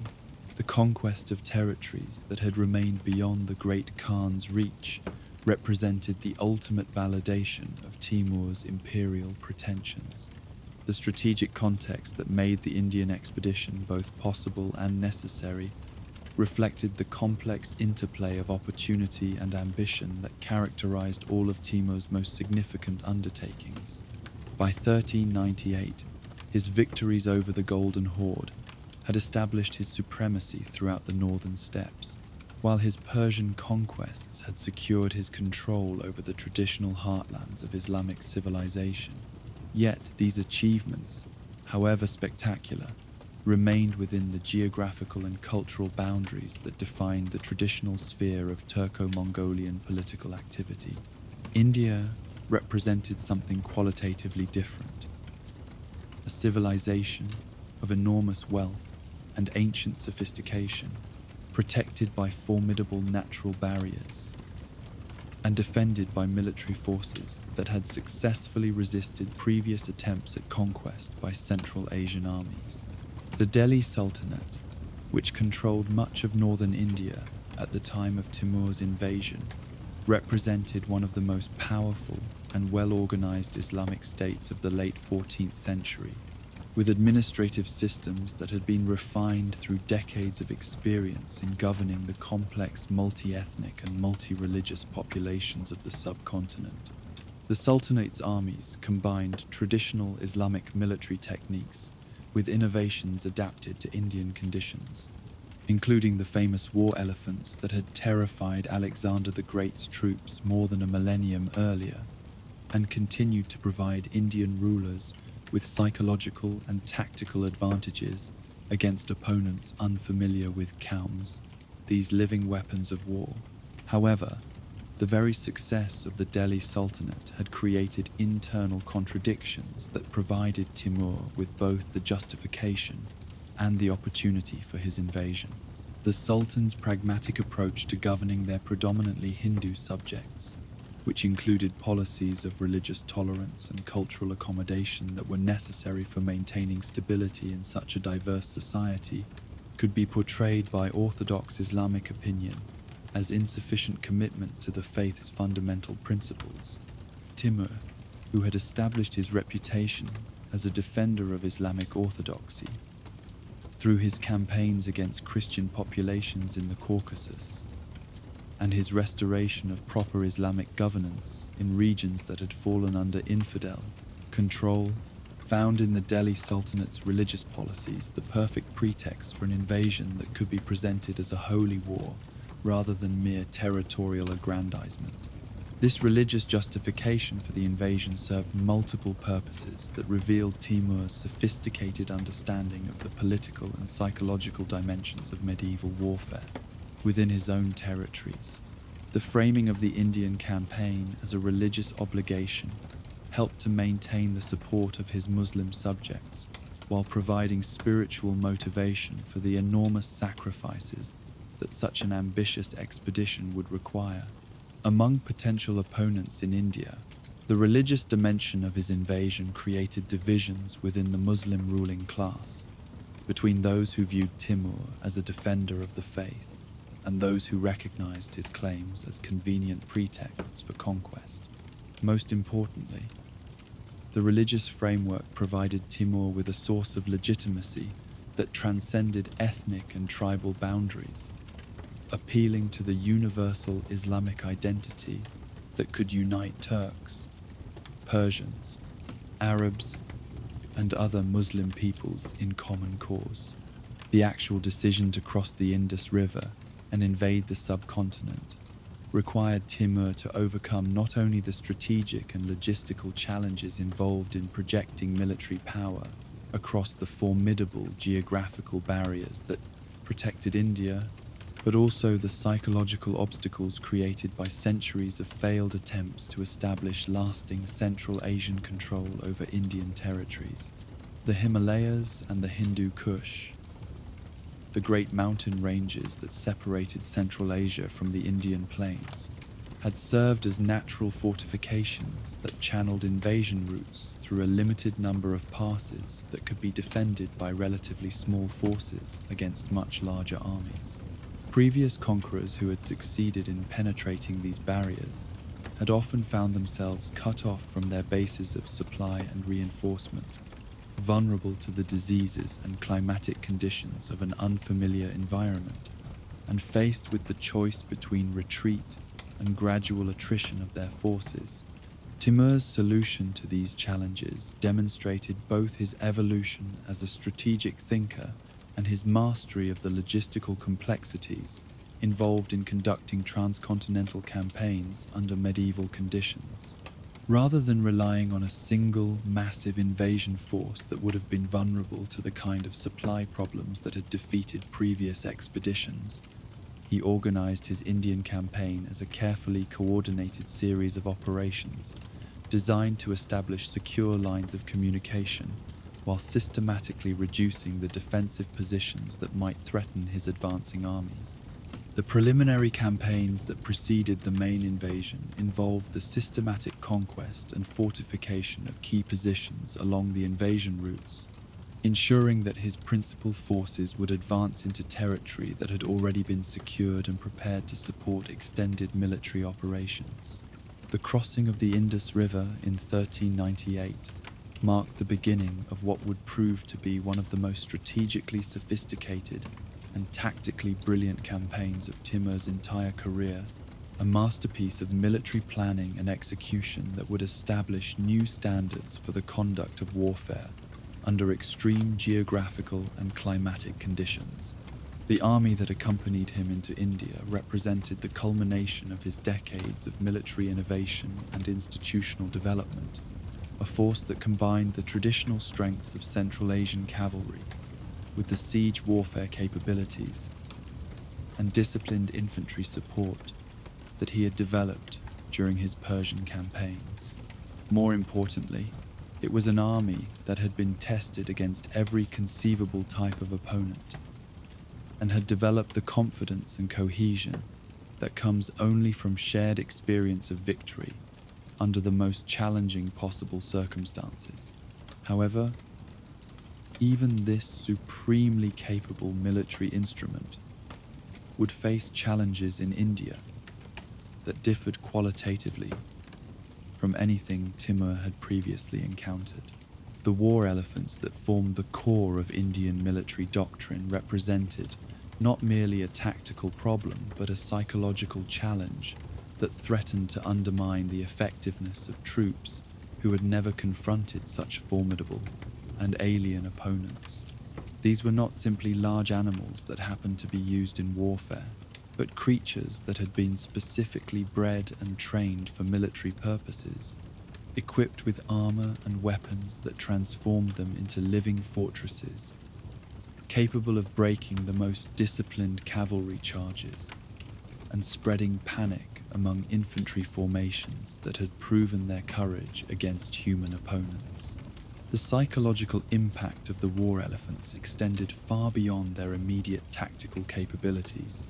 for they represented a form of warfare that seemed to violate the natural order as understood by soldiers whose entire military tradition was based on the supremacy of the horse-mounted warrior. The sight of these enormous creatures, moving with surprising speed despite their size, protected by chainmail and carrying warriors armed with bows and spears, challenged fundamental assumptions about the relationship between man and nature that formed the foundation of Central Asian military culture. For many of Timur's soldiers, the first encounter with war elephants must have seemed like facing mythological beasts rather than conventional military opponents.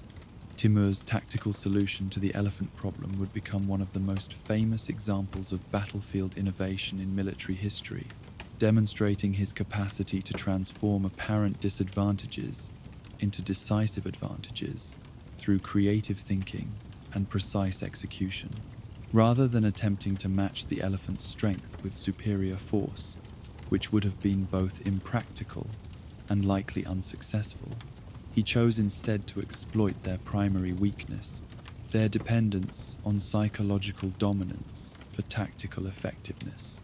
The elephant's ability to break enemy formations depended largely on their capacity to inspire fear and confusion among opposing troops. But this same psychological vulnerability could be turned against them if their own fear could be aroused and exploited. The famous camel fire tactic that Timur employed against the elephant charges represented a brilliant synthesis of psychological warfare principles with practical battlefield improvisation. By loading camels with combustible materials and setting them ablaze before driving them toward the advancing elephants, he created a spectacle that was even more terrifying to the elephants than their own appearance was to his troops. The sight and sound of screaming,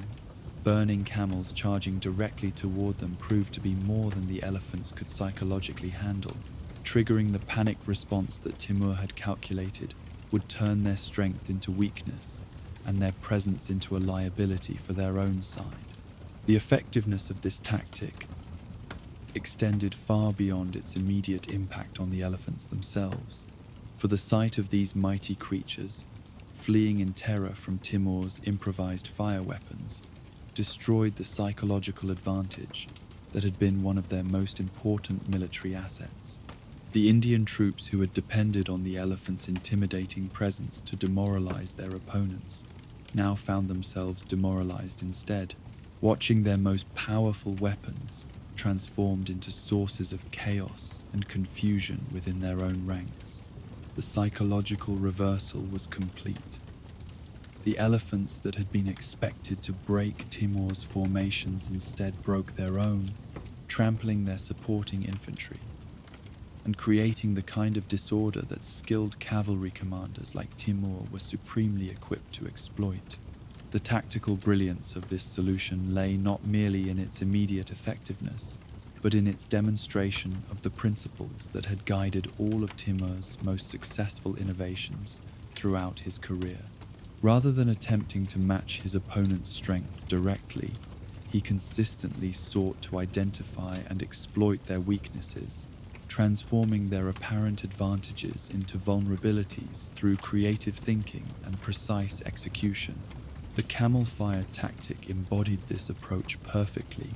turning the elephant's own psychological nature against them, while simultaneously providing his own troops with a demonstration of their commander's resourcefulness that enhanced their confidence and morale at the crucial moment when tactical success was being determined. The broader strategic implications of Timur's victory over the Delhi Sultanate's army extended far beyond the immediate conquest of northern India, for they established his reputation as a conqueror capable of succeeding where others had failed, and of adapting his methods to overcome any form of opposition. The news of his tactical innovations against the war elephants spread throughout the Islamic world and beyond, enhancing his reputation for military genius, while simultaneously demonstrating that even the most exotic and seemingly invincible military systems could be defeated by superior strategy and innovative thinking. For potential opponents in other theatres of operation, the Indian campaign provided sobering evidence of Timur's capacity to analyse unfamiliar military challenges and develop effective solutions under the pressure of actual combat conditions. However, the most controversial and historically significant aspects of Timur's Indian campaign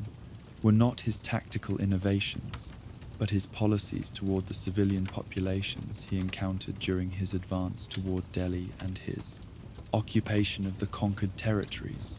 The execution of approximately 100,000 captives who had been taken during the preliminary phases of the campaign represented one of the most massive single acts of systematic killing in medieval military history, a decision that revealed both the ruthless pragmatism that characterized Timur's approach to warfare and the enormous scale of the logistical challenges involved in conducting extended campaigns in unfamiliar territory. The decision to eliminate these captives was not the product of uncontrolled brutality or religious fanaticism, but rather a calculated response to the practical problems created by the presence of large numbers of prisoners who could not be effectively guarded, fed, or transported during the rapid advance that Timur's strategic situation required. The captives represented a military liability that threatened to slow his advance and compromise his operational flexibility at the crucial moment when speed and mobility were essential for achieving his strategic objectives. From Timur's perspective, the systematic elimination of this potential obstacle represented a harsh but necessary measure that prioritized military effectiveness over humanitarian considerations. Yet even by the standards of medieval warfare, which routinely accepted levels of civilian casualties that would be considered unthinkable in modern conflicts, the scale and systematic nature of these killings shocked contemporary observers and established patterns of behavior that would characterize the remainder of Timur's Indian campaign. The psychological impact of these massacres served Timur's strategic purposes by creating an atmosphere of terror that often induced the surrender of cities and fortifications that might otherwise have offered prolonged resistance, but they also established his reputation for ruthless brutality that would influence how his campaigns were remembered and evaluated by subsequent generations. The siege and capture of Delhi itself represented the culmination of Timur's Indian expedition and provided the setting for both his greatest triumph and his most controversial actions during the entire campaign.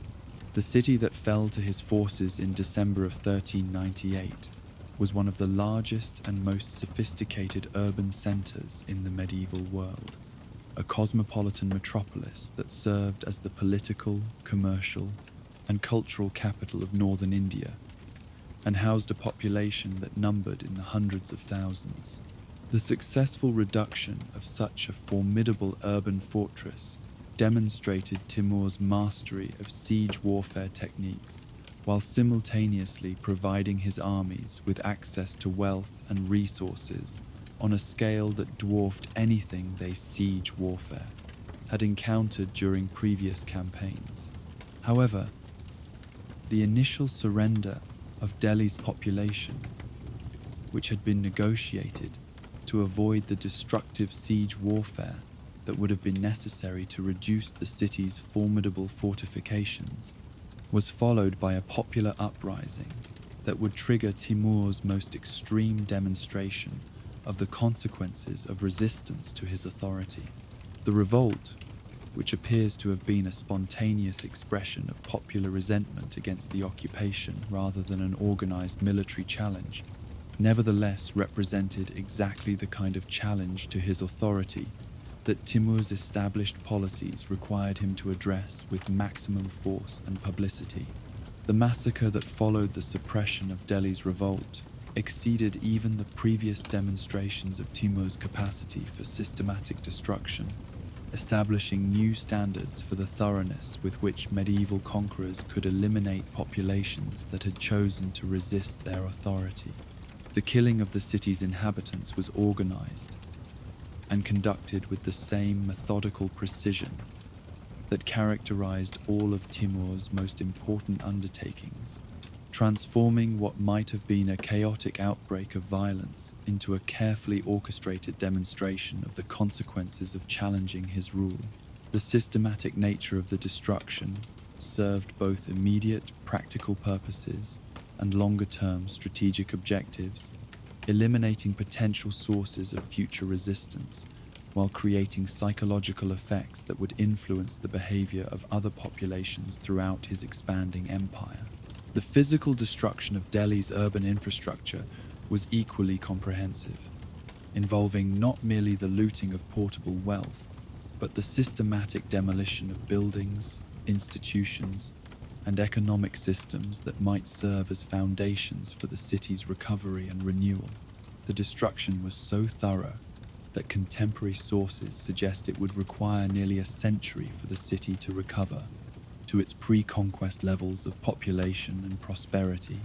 a timeline that reflected the completeness with which Timur's forces had eliminated the human and physical resources necessary for urban civilization. This level of systematic destruction served strategic purposes that extended far beyond the immediate campaign, creating long-term obstacles to the re-emergence of organized resistance,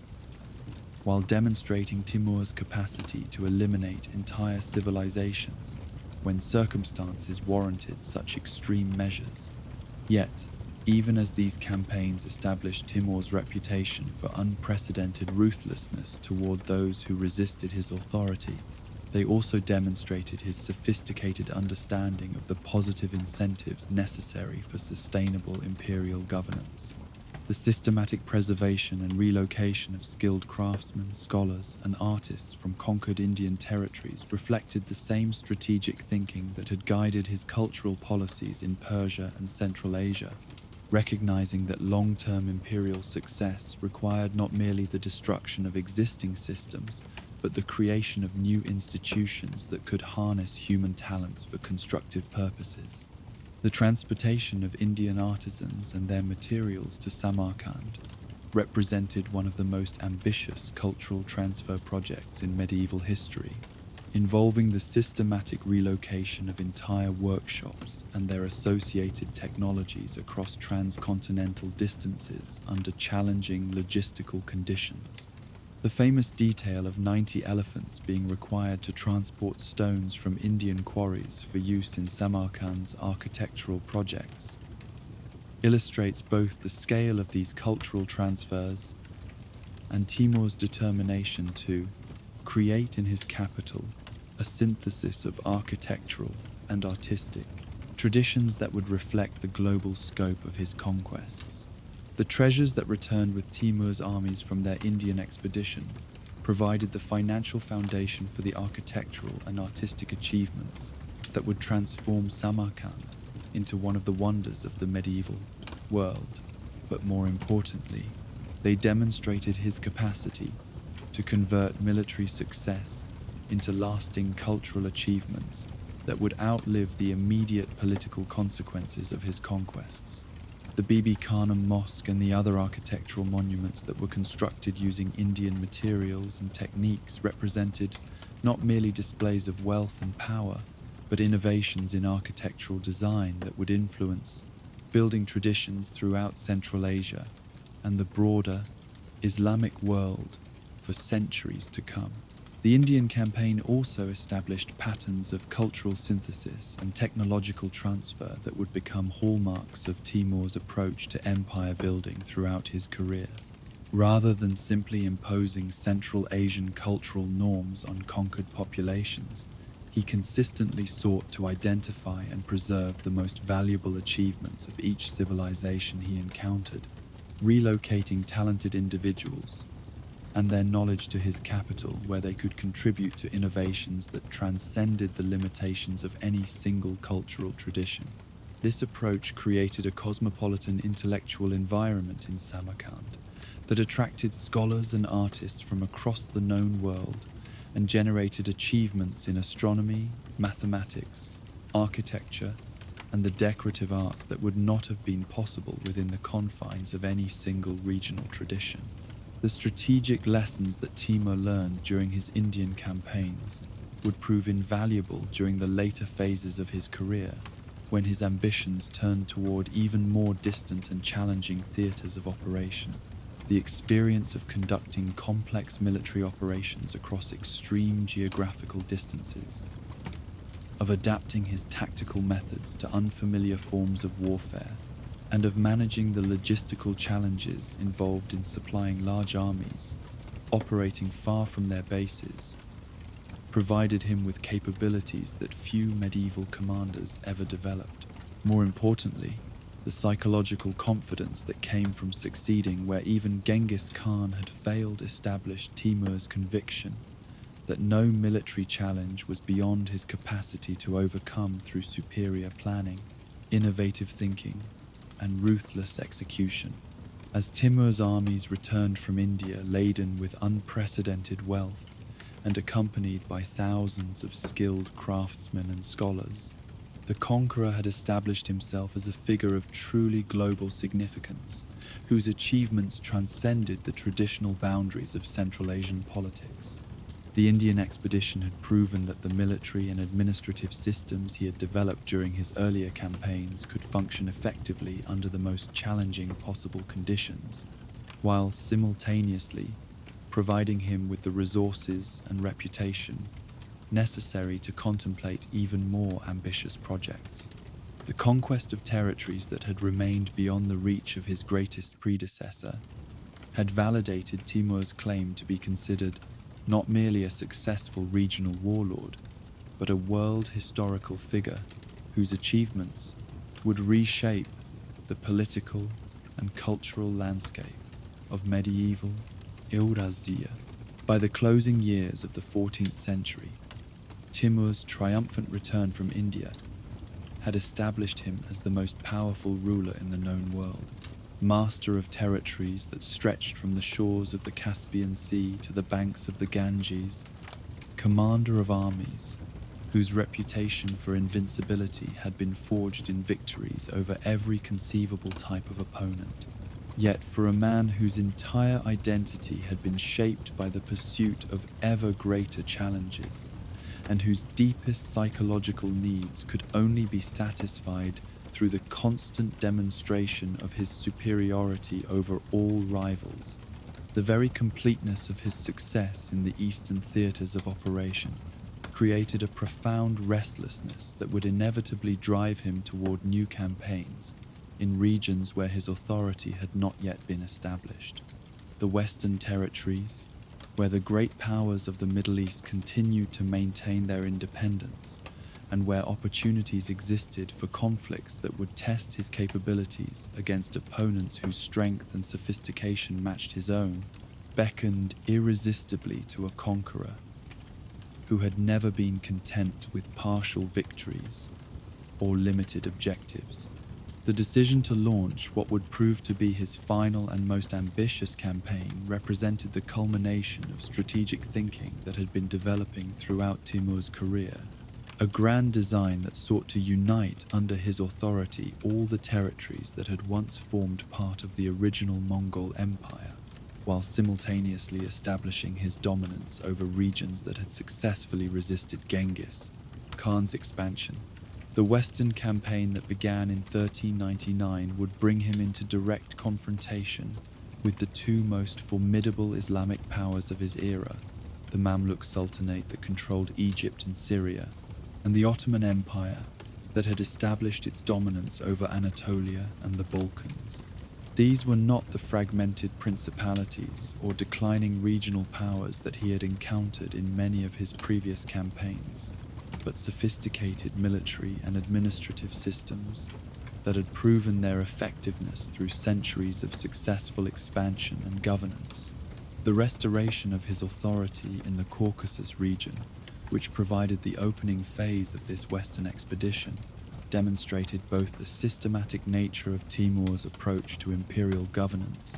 and the terrible consistency with which he applied his established policies toward populations that had dared to challenge his rule during his absence. In India, the campaigns in Georgia,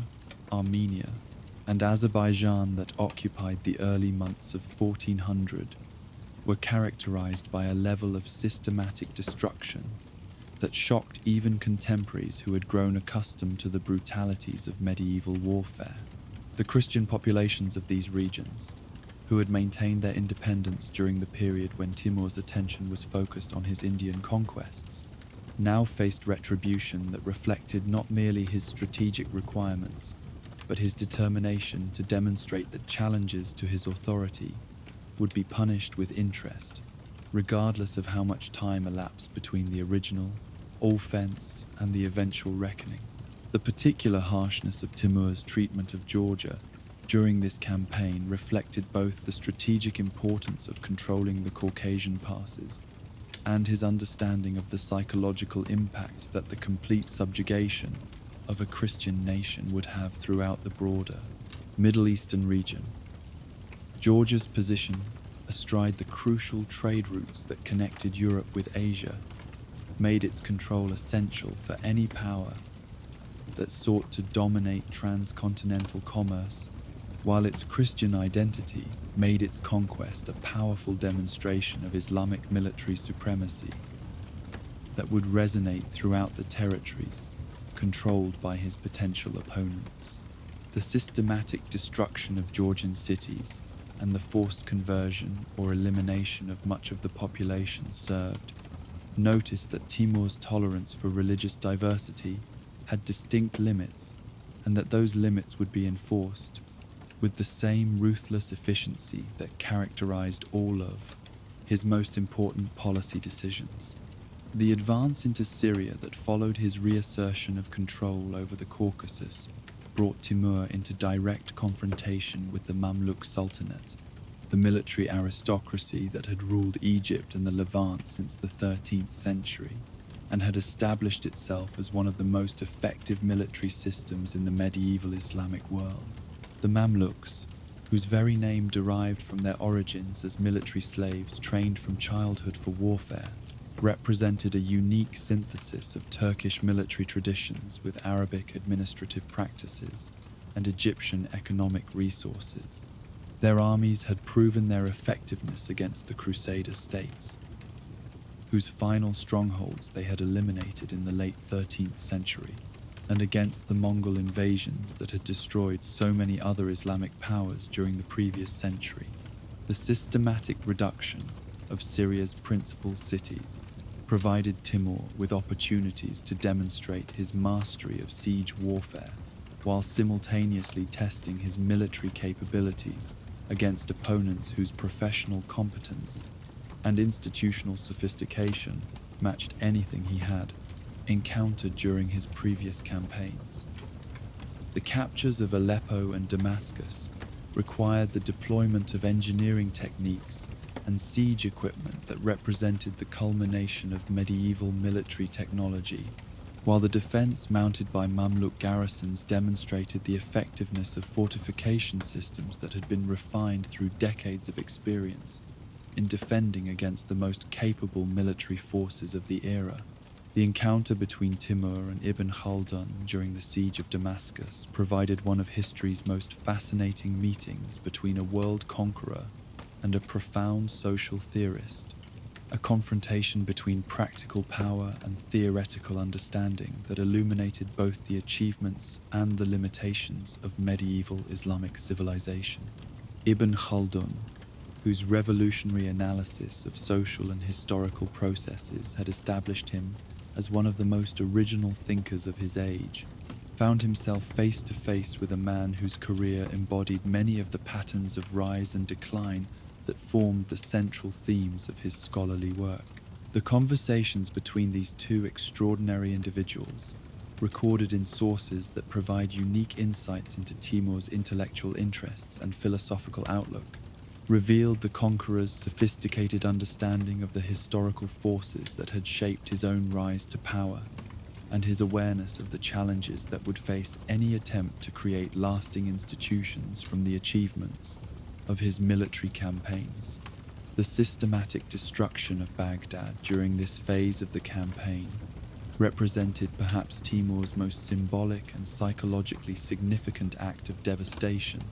for the ancient capital of the Abbasid Caliphate retained enormous spiritual and cultural significance throughout the Islamic world, despite its political decline since the Mongol conquest of 1258. The city's reduction required months of systematic effort that demonstrated both Timur's engineering capabilities and his determination to eliminate completely any potential center of resistance to his authority. The massacre of approximately 20,000 inhabitants and the comprehensive destruction of the city's physical infrastructure served multiple strategic purposes. It eliminated a potential focal point for opposition to his rule. It provided his armies with opportunities for enrichment that maintained their loyalty and effectiveness, and most importantly,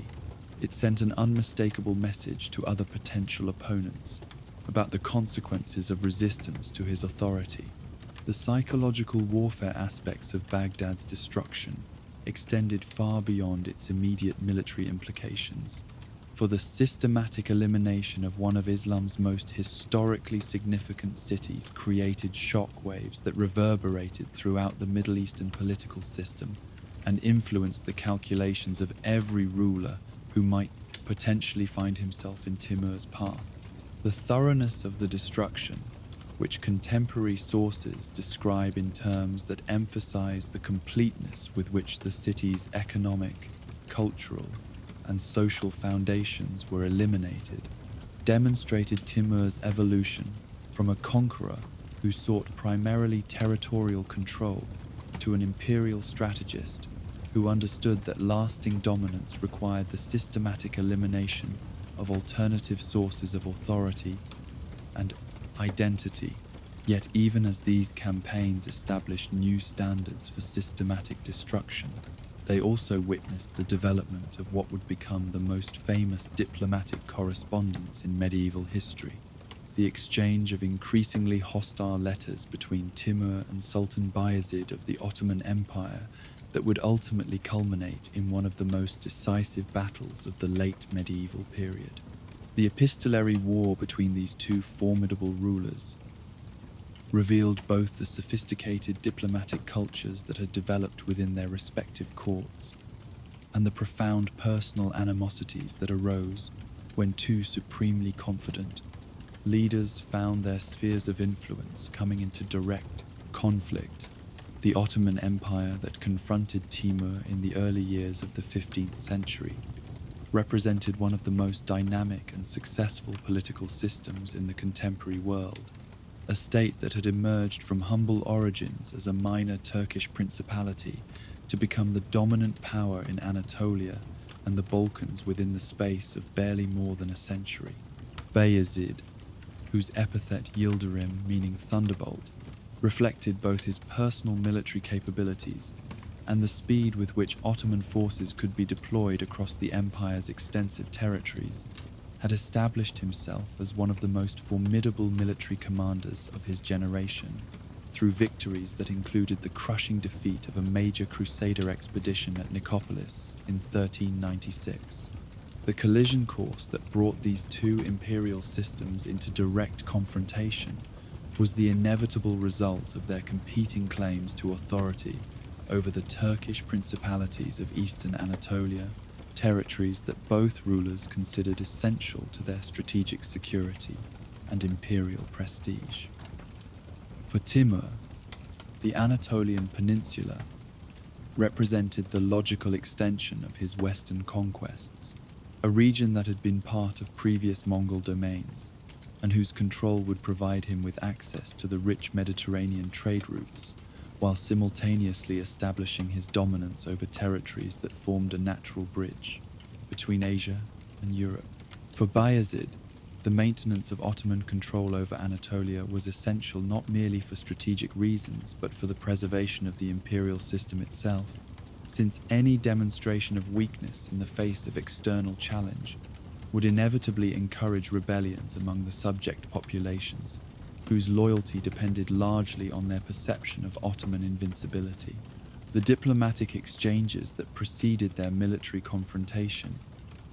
revealed both rulers' sophisticated understanding of psychological warfare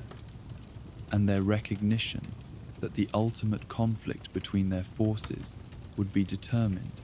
as much by questions of morale and legitimacy as by purely military factors.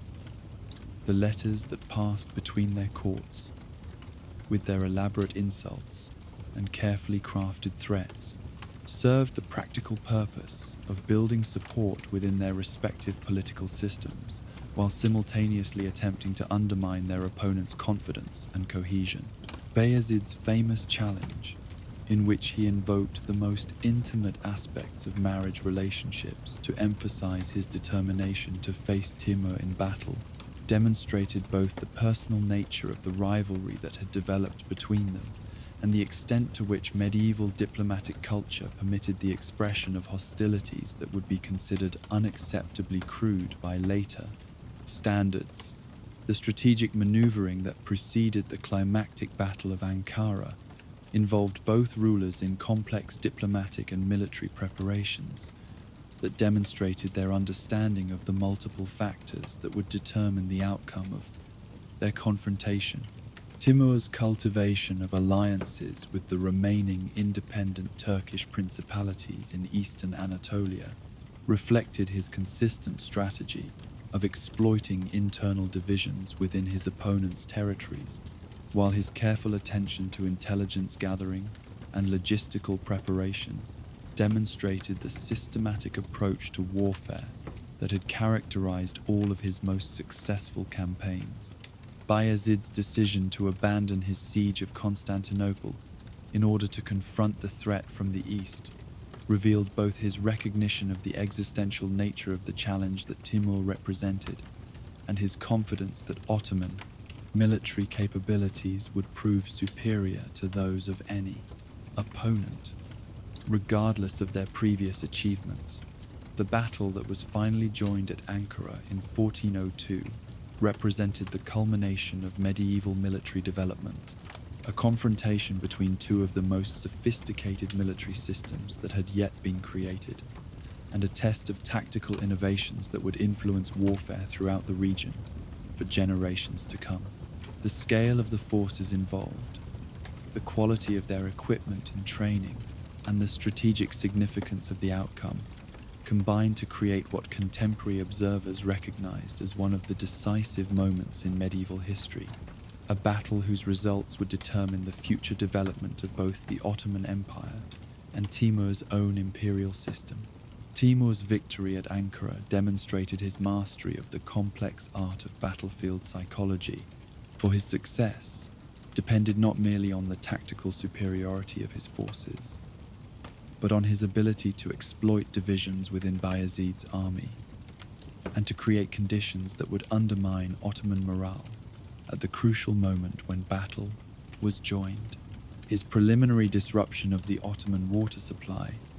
a stratagem that reflected both his understanding of logistical warfare and his willingness to accept the delays necessary to create optimal conditions for victory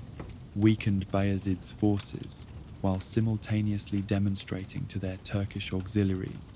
that their sultan's strategic position was fundamentally compromised. The defection of significant portions of Bayezid's forces during the actual battle reflected Timur's sophisticated preparation of the political and psychological conditions that would make Ottoman defeat inevitable once military contact was established. The Turkish principalities that had been forced into Ottoman service had never fully accepted their subordinate status, and Timur's diplomatic efforts had provided them with both the opportunity and the justification for abandoning their loyalty to Bayezid at the moment when such abandonment would prove most devastating to Ottoman prospects. The battle became as much a political as a military contest, with the outcome determined by questions of legitimacy and loyalty that had been shaped by years of diplomatic preparation rather than by purely tactical factors. The capture of Bayezid himself represented the ultimate vindication of Timur's strategic approach and provided him with a psychological victory whose impact extended far beyond the immediate military consequences of his success at Ankara. The sight of the mighty Ottoman Sultan reduced to captivity demonstrated to observers throughout the region that no power, however successful or apparently invincible, could resist Timur's military capabilities when they were properly applied. The respectful treatment that Timur accorded his captive, contrary to European depictions that emphasized humiliation and cruelty, reflected both his understanding of the political value of magnanimity toward defeated opponents and his recognition that Bayezid's cooperation might prove useful in managing the complex aftermath of Ottoman defeat. The death of Bayezid in captivity, which occurred within a year of his capture, triggered the succession crisis that would plunge the Ottoman Empire into 11 years of civil warfare and bring the entire imperial system to the brink of complete collapse. The interregnum that followed Ankara represented one of the most dramatic examples in medieval history of how the defeat of a single ruler could precipitate the dissolution of an entire political system, demonstrating the extent to which the stability of medieval empires depended on the personal authority and military reputation of their founding dynasties. The continuation of Timur's Anatolian campaign after his victory at Ankara, which included the successful siege of Smyrna and the elimination of the last Crusader strongholds in the eastern Mediterranean, demonstrated both his determination to complete the systematic conquest of territories that he had targeted for inclusion in his empire, and his understanding of the symbolic importance of eliminating Christian enclaves that had maintained their independence through centuries of Islamic expansion. The reduction of Smyrna, which had been controlled by the Knights Hospitallers, and had served as one of the last symbols of Crusader military presence in the eastern Mediterranean, provided Timur with a victory whose religious and cultural significance resonated throughout both the Christian and Islamic worlds. By the conclusion of his western campaigns in 1403, Timur had established himself as the unquestionable master of the Middle East, controller of territories that stretched from the Mediterranean coast to the borders of China,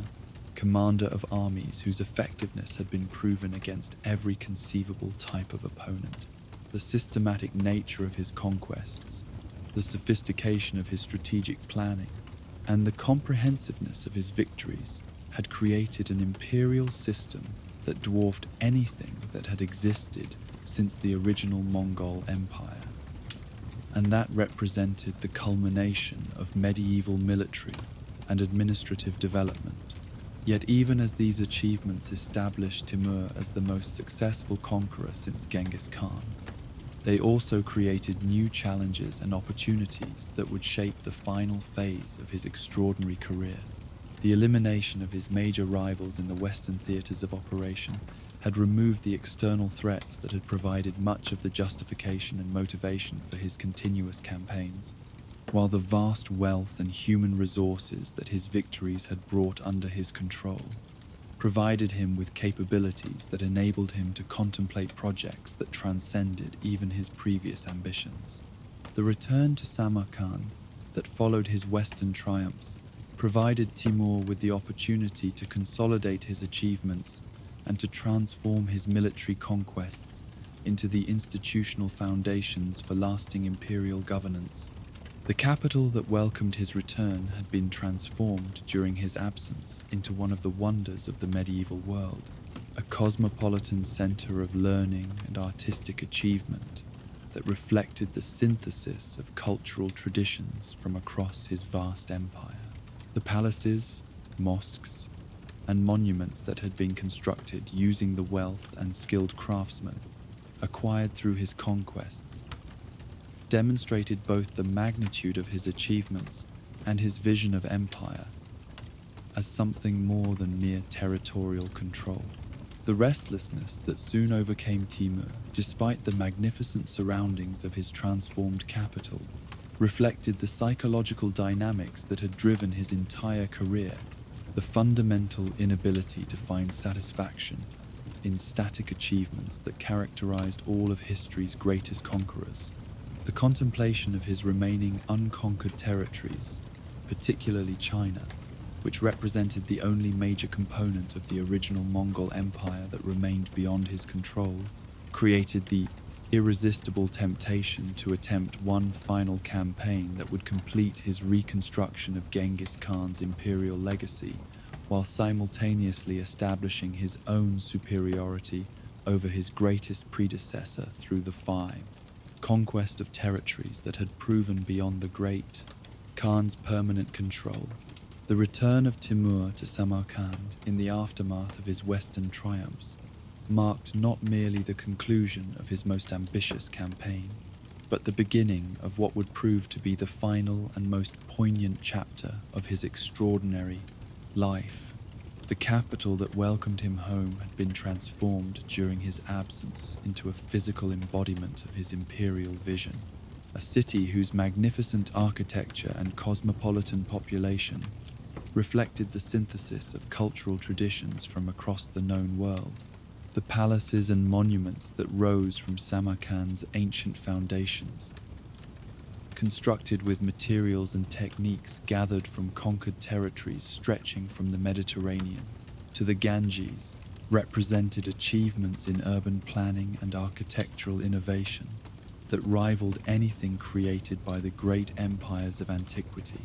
Yet for a man whose entire identity had been forged through the pursuit of ever greater challenges, and whose deepest psychological needs could only be satisfied through the constant demonstration of his supremacy over all possible rivals, even these magnificent surroundings could not long contain the restless energy that had driven 3 decades of continuous conquest. The imperial court that had assembled in Samarkand to celebrate Timur's return represented one of the most remarkable gatherings of talent and expertise in medieval history. A cosmopolitan community that included scholars, artists, craftsmen, and administrators drawn from every corner of his vast empire. Persian poets worked alongside Chinese astronomers. Arab mathematicians collaborated with Indian architects,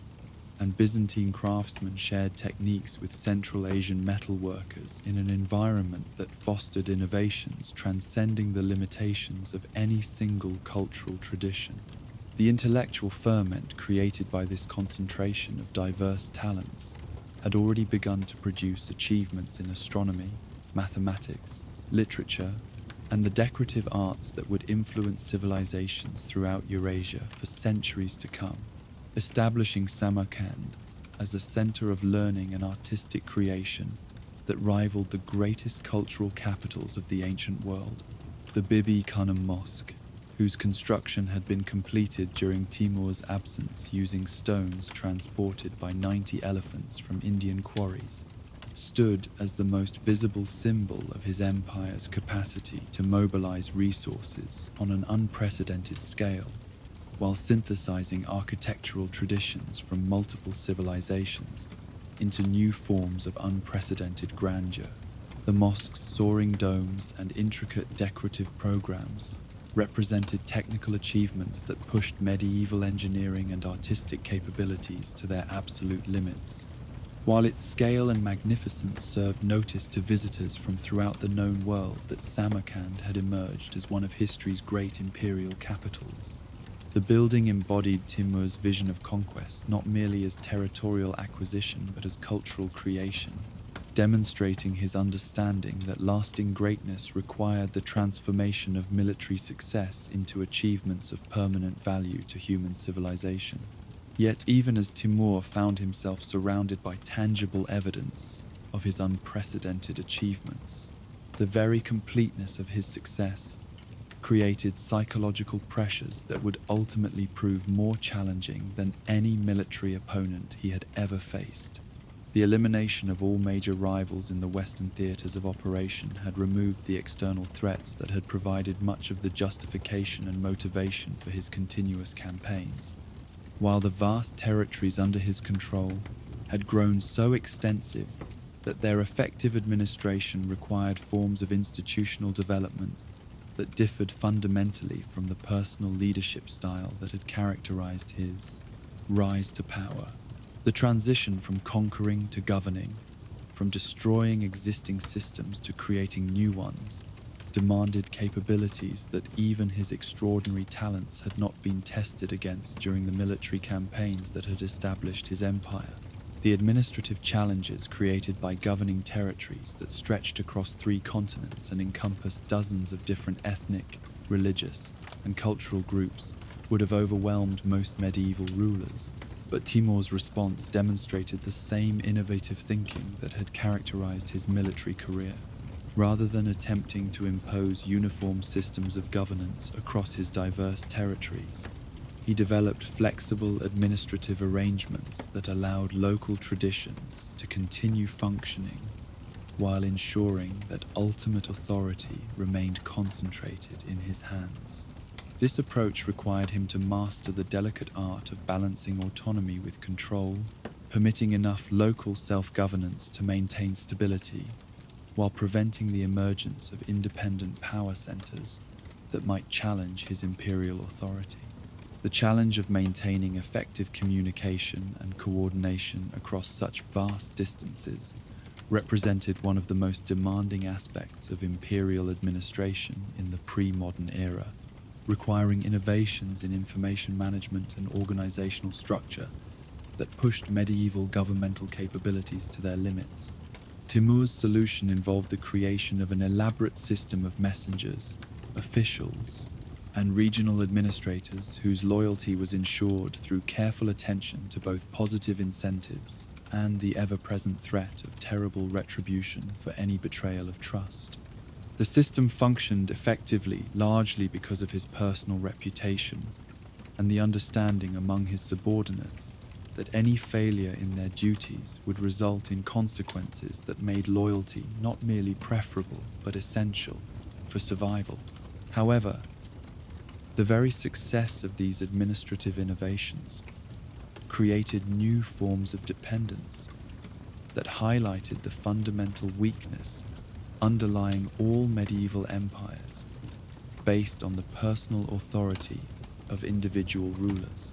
The institutional systems that Timur had created to govern his vast territories functioned effectively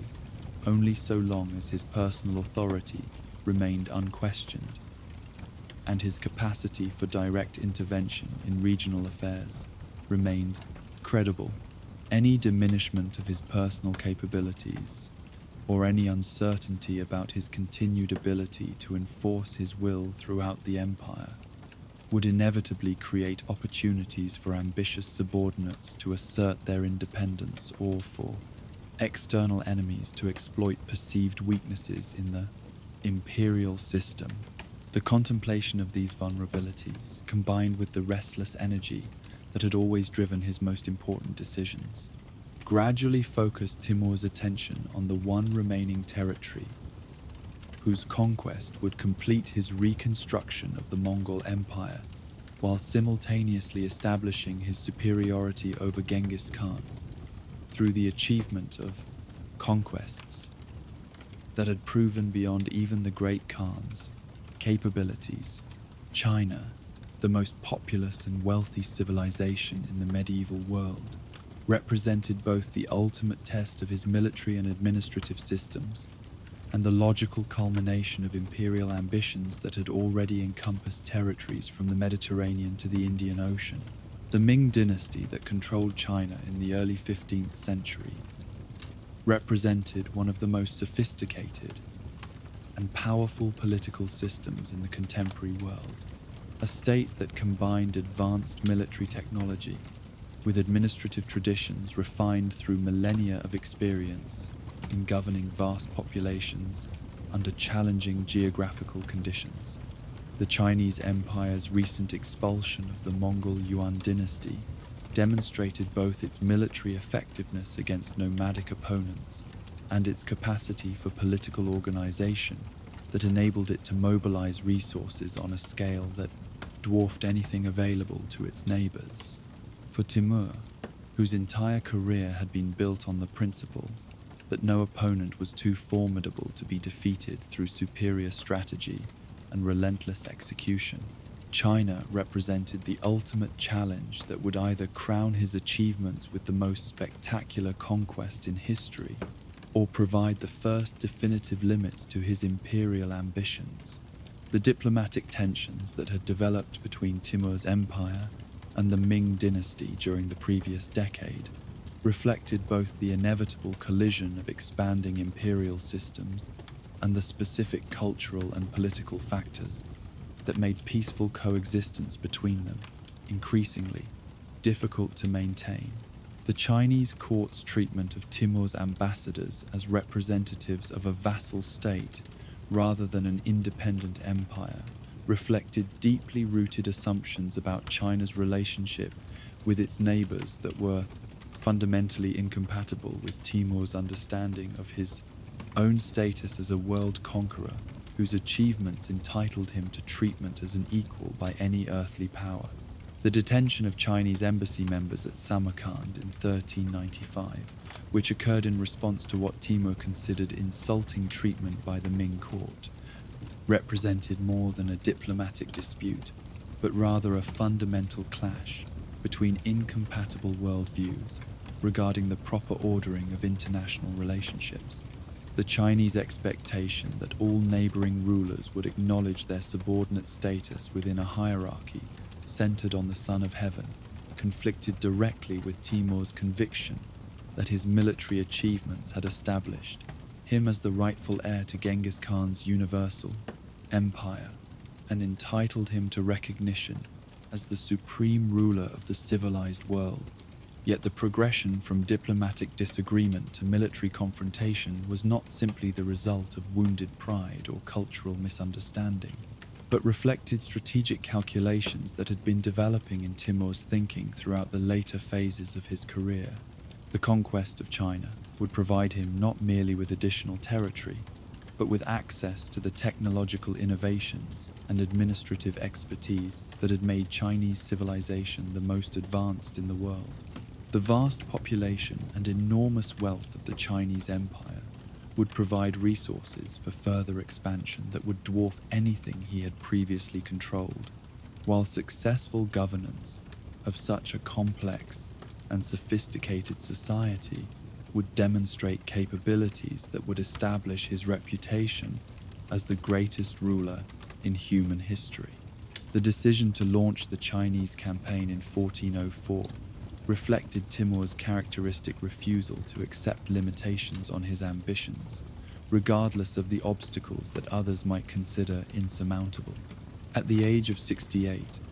when most men would have been content to consolidate existing achievements and prepare for the succession of their heirs, Timur chose instead to embark on what would prove to be his most challenging and ambitious undertaking. The campaign represented both the logical culmination of his imperial vision and a demonstration of the psychological compulsions that had driven his entire career, the fundamental inability to find satisfaction in static achievements that characterized all of history's greatest conquerors. The preparations for the Chinese expedition revealed both the enormous resources that Timur could mobilize for his most important undertakings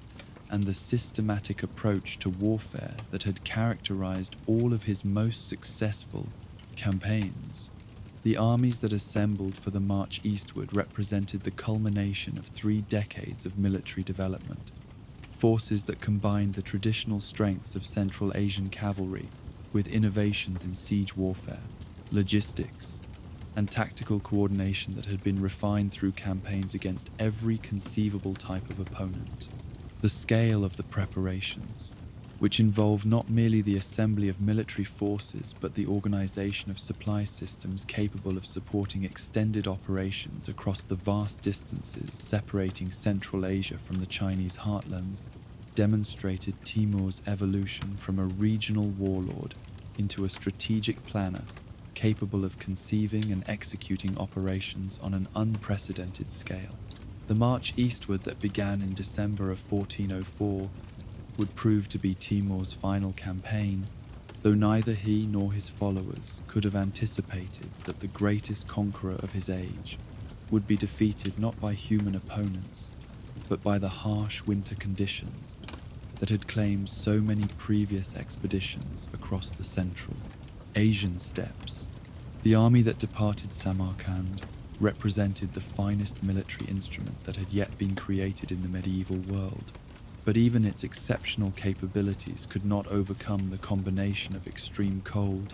and the physical limitations of its aging commander that would transform what should have been the crowning achievement of his career into the circumstances of his death. The progress of the expedition as far as Otrar in Kazakhstan demonstrated both Timur's continued effectiveness as a military commander and the enormous challenges involved in conducting major campaigns during the Central Asian winter. The logistical demands of keeping large armies supplied and operational under extreme weather conditions required innovations in organization and resource management that pushed medieval military capabilities to their absolute limits, while the physical demands of campaigning in sub-freezing temperatures tested even the legendary endurance of forces that had proven their effectiveness in every conceivable climate and terrain. The illness that struck Timur during the harsh winter of 1405 represented not merely a personal medical crisis, but a fundamental threat to the stability of the entire imperial system that he had created through 3 decades of continuous conquest and expansion. Medieval empires, based on the personal authority of individual rulers, were particularly vulnerable to succession crises, and the prospect of Timur's death while engaged in a major military campaign far from his capital created exactly the kind of uncertainty that ambitious subordinates and external enemies were most likely to exploit for their own advantage. The death of Timur in February of 1405 at Otrar brought to an end one of the most extraordinary careers in human history, a life that had begun in the chaos of a fragmented Central Asian tribal society and had culminated in the creation of an empire that rivaled anything achieved by the great conquerors of antiquity. The man who had started as an obscure tribal leader, struggling for survival in the violent world of 14th century nomadic politics, had transformed himself through force of will, strategic brilliance, and relentless determination into a world historical figure whose achievements would influence the development of Eurasian civilization for centuries to come. The immediate succession crisis that followed Timur's death demonstrated both the inherent instabilities of medieval imperial systems and the extent to which his extraordinary personal capabilities had concealed fundamental structural weaknesses in the governmental arrangements he had created. The empire that had functioned effectively under his direct leadership proved unable to maintain its unity and coherence when confronted with the competing claims of multiple potential successors. each of whom possessed legitimate arguments for inheritance, but none of whom commanded the universal respect and fear that had enabled Timur to maintain control over his vast and diverse territories. The fragmentation of the empire among various members of the Timurid dynasty reflected the persistence of traditional nomadic customs regarding inheritance and succession that Timur had never been able to completely overcome despite his innovations in so many other areas of imperial organization. The division of territories among multiple heirs, which had been a source of weakness for previous Mongol states, now threatened to destroy the unified imperial system that Timur had spent his lifetime creating and consolidating. The immediate outbreak of civil warfare among his descendants demonstrated the extent to which the empire's stability had depended on his personal authority rather than on institutional arrangements that could function independently of any individual ruler. Yet even as his political legacy faced immediate challenges that would ultimately prove insurmountable, Timur's cultural and intellectual achievements continued to influence the development of human civilization in ways that transcended the temporal boundaries of his imperial system. The synthesis of artistic and scholarly traditions that he had fostered in Samarkand created innovations in architecture, astronomy, mathematics, and literature that would spread throughout the Islamic world and beyond, establishing intellectual foundations for achievements that would continue to influence human knowledge for centuries after his political empire had dissolved. The complex legacy that Timur left to subsequent generations reflected both the magnitude of his achievements and the moral ambiguities that surrounded the methods through which those achievements had been accomplished. His reputation for unprecedented military effectiveness coexisted uneasily with accounts of systematic destruction and mass killing that shocked even contemporaries accustomed to the brutalities of medieval warfare. The cultural splendors of Samarkand stood in stark contrast to the ruins of cities that had dared to resist his authority, while the intellectual achievements fostered by his patronage were inseparable from the wealth and human resources acquired through campaigns that had devastated entire regions. This moral complexity would influence how different cultures and civilizations remembered and evaluated Timur's career, creating competing narratives that emphasized different aspects of his achievements while reflecting the values and priorities of their respective societies. In Central Asia, where he was remembered primarily as the founder of imperial greatness and cultural achievement, his legacy remained largely positive. In the regions that had suffered from his conquests, his memory was associated with destruction and suffering that overshadowed any positive contributions he might have made to human civilization. In Western Europe, his role in weakening the Ottoman Empire created paradoxical appreciation for a conqueror whose victories had inadvertently served Christian interests. The ultimate assessment of Timur's historical significance must balance recognition of his extraordinary capabilities and achievements against acknowledgement of the enormous human costs that his ambitions imposed on the populations, unfortunate enough to find themselves in his path. His innovations in military strategy, imperial administration, and cultural synthesis represented genuine contributions to human knowledge and capability that influenced subsequent developments in ways that extended far beyond the immediate consequences of his conquests. Yet these achievements were inseparable from methods of conquest and governance that involved levels of systematic violence and destruction that remained disturbing, even when evaluated within the moral frameworks of his own era. As the news of his death spread throughout the territories he had conquered and the capitals of the powers that had feared him, the immediate reaction was a complex mixture of relief, uncertainty, and recognition that one of history's most extraordinary figures had passed from the scene. The great conqueror who had dominated the political landscape of medieval Eurasia for 3 decades was dead, But the consequences of his achievements and the influences of his innovations would continue to shape the development of human civilization long after his personal authority had ended with his final breath in the harsh winter of Kazakhstan. In the immediate aftermath of Timur's death at Otrar in February of 1405, the vast empire that he had constructed through 3 decades of relentless conquest faced the kind of succession crisis that had destroyed so many previous nomadic states, as competing claimants among his descendants initiated the fratricidal struggles that would ultimately fragment his unified territories into separate kingdoms. Yet from this political chaos would emerge one of the most remarkable transformations in medieval history, as the Timurid princes who succeeded in establishing stable control over portions of their ancestors' empire would preside over a flowering of arts, sciences, and intellectual achievement that would rival the greatest cultural renaissances of any civilization. The phenomenon that historians have termed the Timurid Renaissance represented far more than merely the patronage of learning by wealthy rulers. It embodied a fundamental shift in the relationship between power and culture, demonstrating how the resources accumulated through conquest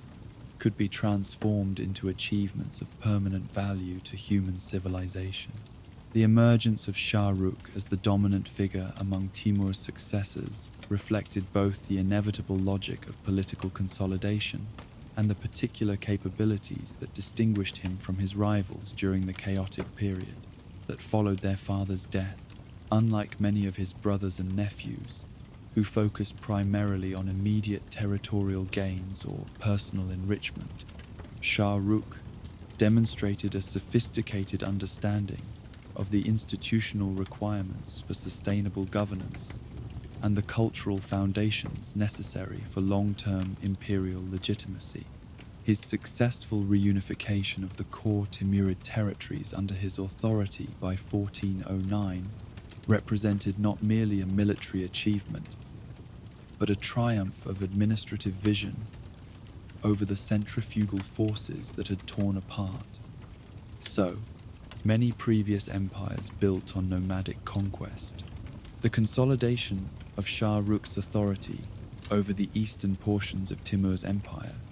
encompassing the crucial regions of Transoxiana and Khorasan, provided the stable political foundation that would enable the remarkable cultural achievements of the following decades. His establishment of Herat as his capital reflected both strategic calculations about the optimal location for governing these territories and cultural preferences that would profoundly influence the character of the Renaissance that flowered under his patronage. Herat, with its ancient traditions of learning and its position along the great trade routes that connected Central Asia with Persia and India, provided an ideal environment for the synthesis of different intellectual traditions that would characterize Timurid achievements in astronomy, mathematics, literature, and the visual arts. The transformation of Herat into one of the great cultural centers of the medieval world required more than merely the accumulation of wealth or the attraction of talented individuals. It demanded the creation of institutional frameworks that could sustain intellectual inquiry and artistic creation across multiple generations. Shah Rukh's approach to cultural patronage reflected lessons learned from his father's methods while incorporating innovations that addressed the specific requirements of fostering long-term intellectual development, rather than relying primarily on the forced relocation of scholars and artists from conquered territories. He created incentives that attracted voluntary migration of talented individuals who saw opportunities for advancement and achievement under Timurid patronage that exceeded anything available in their places of origin. The libraries, schools, and workshops that were established in Herat during Shah Rukh's reign represented innovations in institutional organization that would influence educational and cultural development throughout the Islamic world for centuries to come. These institutions combined the traditional Islamic emphasis on religious learning with systematic investigation of natural philosophy, mathematics, astronomy, and the practical arts in ways that created unprecedented opportunities for intellectual synthesis and innovation. The scholars who gathered in these institutions found themselves working in an environment that provided both the resources necessary for ambitious projects and the intellectual stimulus that comes from collaboration with individuals trained in different traditions and specializing in complementary areas of knowledge. The astronomical achievements that emerged from this intellectual ferment represented some of the most advanced scientific work of the medieval period, establishing standards of observational precision and theoretical sophistication that would not be surpassed in the Islamic world for several centuries. The observatories constructed in Samarkand and other Timurid cities incorporated architectural and instrumental innovations that pushed the boundaries of medieval technology while simultaneously creating monuments to the dynasty's commitment to the advancement of human knowledge. These institutions served not merely as centers for technical research, but as symbols of the transformation of Timurid identity from a purely military conquest state into a civilization capable of contributions to human knowledge that transcended the temporal limitations of political power. The figure of Ulu Beg,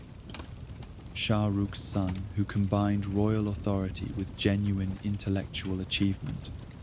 embodied the synthesis of power and learning that characterized the Timurid Renaissance at its most successful.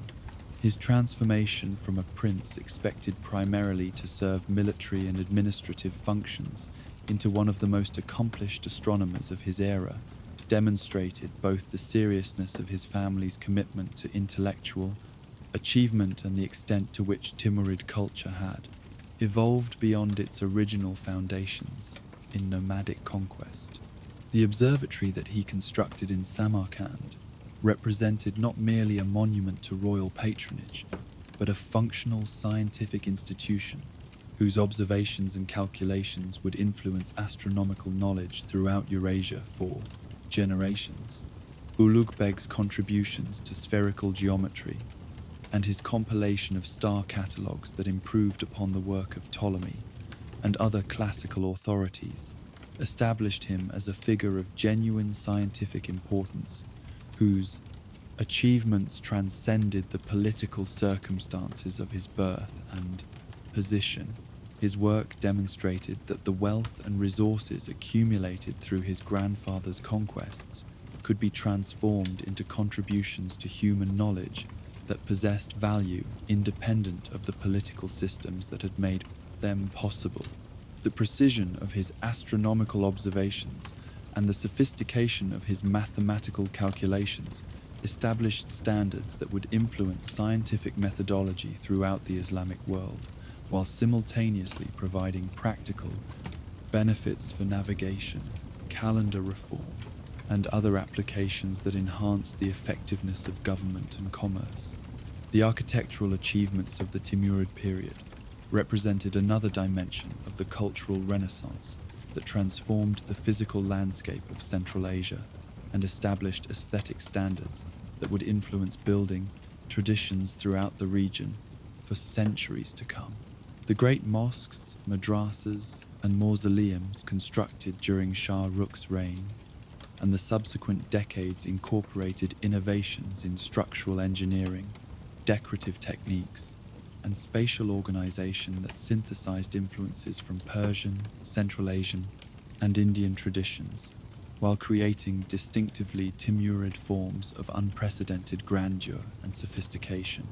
These buildings served not merely as functional structures, but as expressions of imperial ideology that demonstrated the dynasty's capacity to create beauty and meaning through the transformation of material resources into artistic achievement. The role of women in Timurid cultural development, exemplified most prominently by Gahashad, Shah Rukh's principal wife, revealed another distinctive aspect of the Renaissance that differentiated it from the cultural patronage typical of many other Islamic dynasties. Gharshad's involvement in architectural projects, her influence on court policies related to education and the arts, and her active participation in the intellectual life of Herat demonstrated the extent to which Timurid culture had created opportunities for female participation in activities traditionally reserved for men in many medieval Islamic societies. Her architectural commissions,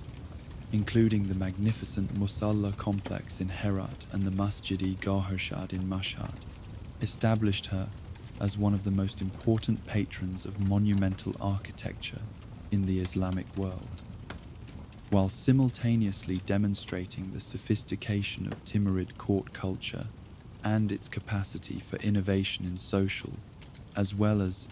artistic realms. The persistence of Gharshad's political influence well into her 80s, and her role as a kingmaker in the succession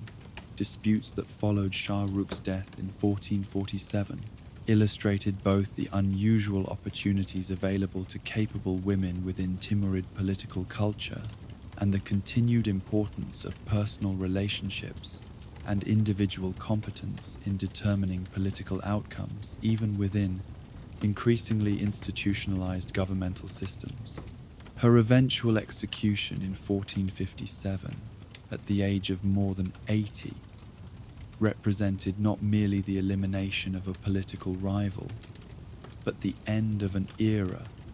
in which the synthesis of Mongol, Turkish, and Persian cultural traditions had created unprecedented opportunities for individual achievement, regardless of gender or ethnic background. The literary achievements of the Timurid Renaissance demonstrated the extent to which the dynasty's cultural patronage had succeeded in creating conditions conducive to innovation in areas that required not merely material resources, but the kind of sustained intellectual development that could only flourish in environments characterized by political stability and cultural sophistication. The poets, historians, and religious scholars who gathered at Timurid courts found themselves working within institutional frameworks that provided both the economic security necessary for long-term projects and the intellectual stimulus that comes from participation in cosmopolitan communities of learning that transcended traditional ethnic and regional boundaries. The development of Persian miniature painting during this period represented one of the most distinctive and influential artistic achievements of the Timurid Renaissance, establishing aesthetic standards and technical innovations that would influence manuscript illustration throughout the Islamic world and beyond for centuries to come. The synthesis of Persian, Central Asian, Chinese, and Indian artistic traditions that characterized Timurid miniature painting reflected the cosmopolitan nature of the courts that patronized these works, while simultaneously creating distinctively new forms of artistic expression that transcended the limitations of any single cultural tradition. The workshops established in Herat, Samarkand, and other Timurid cities for the production of illuminated manuscripts became centers for technical innovation that advanced not merely the aesthetic quality of book production, but the practical techniques necessary for creating works of unprecedented complexity and refinement. The development of new pigments, the refinement of calligraphic techniques, and the integration of illustration with text in ways that enhanced, rather than merely decorated literary works, represented achievements that required both artistic talent and technical expertise of the highest order. The influence of Timurid artistic achievements extended far beyond the immediate boundaries of the dynasty's political control. As the techniques and aesthetic standards developed in their workshops spread throughout the Islamic world through the movement of artists, the circulation of completed works, and the establishment of similar institutions in other courts that sought to emulate Timurid cultural achievements. The eventual transmission of these traditions to the Mughal courts of India, where many Timurid artistic techniques would reach new heights of refinement and complexity, demonstrated the lasting influence of innovations that had originated in the cultural synthesis fostered by Shah Rukh and his successors. The scientific achievements of the Timurid period extended beyond astronomy to encompass advances in mathematics, medicine, agriculture, and engineering that demonstrated the breadth of intellectual interests fostered by the dynasty's cultural patronage. The scholars working in Timurid institutions made contributions to algebraic techniques, geometric analysis, medical understanding, and practical applications of scientific knowledge that influenced intellectual development throughout the Islamic world, while simultaneously providing tangible benefits for government administration, commercial activities, and daily life within Timurid territories. The development of improved agricultural techniques, including innovations in irrigation, crop rotation, and the introduction of new plant varieties, demonstrated the extent to which Timurid patronage of learning encompassed practical as well as theoretical knowledge. The experimental gardens established in Herat and other cities served not merely as sources of aesthetic pleasure, but as research institutions where systematic investigation of agricultural techniques produced knowledge that enhanced food, production, and economic development throughout Timurid territories. The architectural innovations of the period, including the development of new structural techniques that enabled the construction of larger and more complex buildings, represented achievements that required the synthesis of theoretical knowledge with practical expertise in ways that pushed medieval technology to new levels of sophistication. The great domes and elaborate decorative programs that characterized Timurid architecture demanded not merely artistic vision but engineering capabilities that could transform ambitious designs into stable and durable structures capable of withstanding the seismic activity and extreme weather, conditions common in Central Asian environments. The paradox of the Timurid Renaissance lay in its simultaneous dependence upon and transcendence of the military conquests that had provided its material foundations, creating a situation in which cultural achievements of permanent value emerged from political systems based on systematic violence and destruction. The same resources that had been accumulated through campaigns, characterized by unprecedented levels of brutality and devastation, were transformed into institutions and achievements that represented some of the highest expressions of human creativity and intellectual capability. This transformation demonstrated both the potential for redemption inherent in human creativity and the complex moral legacy left by conquerors, whose methods of acquiring power differed so dramatically from the uses to which they ultimately put their accumulated resources. The eventual decline and fragmentation of Timurid political power, which became inevitable following the death of the last effective rulers in the late 15th century, could not diminish the lasting influence of the cultural achievements that had flourished under their patronage. The libraries, schools, architectural monuments, and artistic traditions that had been established during the Renaissance continued to influence intellectual and cultural development throughout Central Asia, Persia, and India long after the political system that had created them had dissolved into competing fragments. The transmission of Timurid cultural traditions to the Mughal Empire of India represented one of the most important channels through which Renaissance achievements continued to influence human civilization long after their original political context had disappeared. Babur and his successors, who maintained their identification with Timurid heritage throughout the centuries of Mughal rule, carried architectural techniques, artistic styles, administrative practices, and intellectual traditions from Central Asia into the Indian subcontinent, where they would flourish in new forms adapted to different geographical and cultural conditions. The lasting significance of the Timurid Renaissance extended beyond its specific achievements in any particular field to encompass its demonstration of how political power, when guided by appropriate vision and institutional frameworks, could be transformed into cultural achievements of permanent value to human civilization. The synthesis of different intellectual traditions, the creation of institutions capable of sustaining long-term intellectual development, and the establishment of aesthetic standards that transcended ethnic and regional boundaries provided models for cultural patronage that would influence rulers and institutions throughout the Islamic world and beyond, for centuries to come. The decades that followed the death of Shah Rukh in 1447 witnessed the gradual but inexorable decline of Timurid political power, as the centrifugal forces that had been temporarily contained by his capable leadership reasserted themselves with devastating effectiveness throughout the territories that had once formed the core of Timur's great empire. The fragmentation that ensued reflected not merely the personal inadequacies of his successors, though these certainly contributed to the dynasty's difficulties,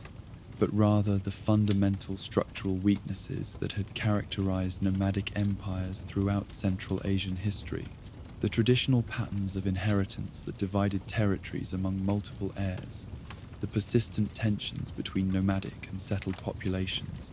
and the enormous challenges involved in governing diverse ethnic and religious communities across transcontinental distances created problems that even the most capable rulers found increasingly difficult to manage as external pressures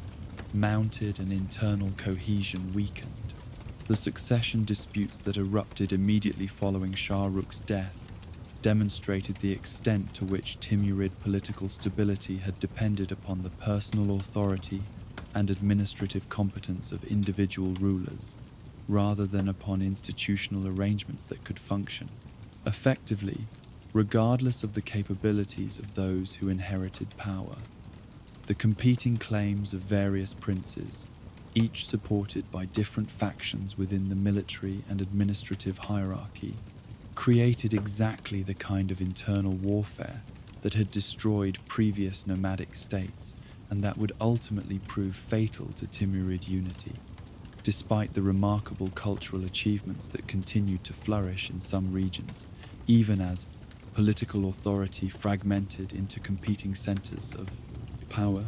the brief reign of Ulugh Beg, whose assassination by his own son in 1449 represented one of the most shocking examples of filial betrayal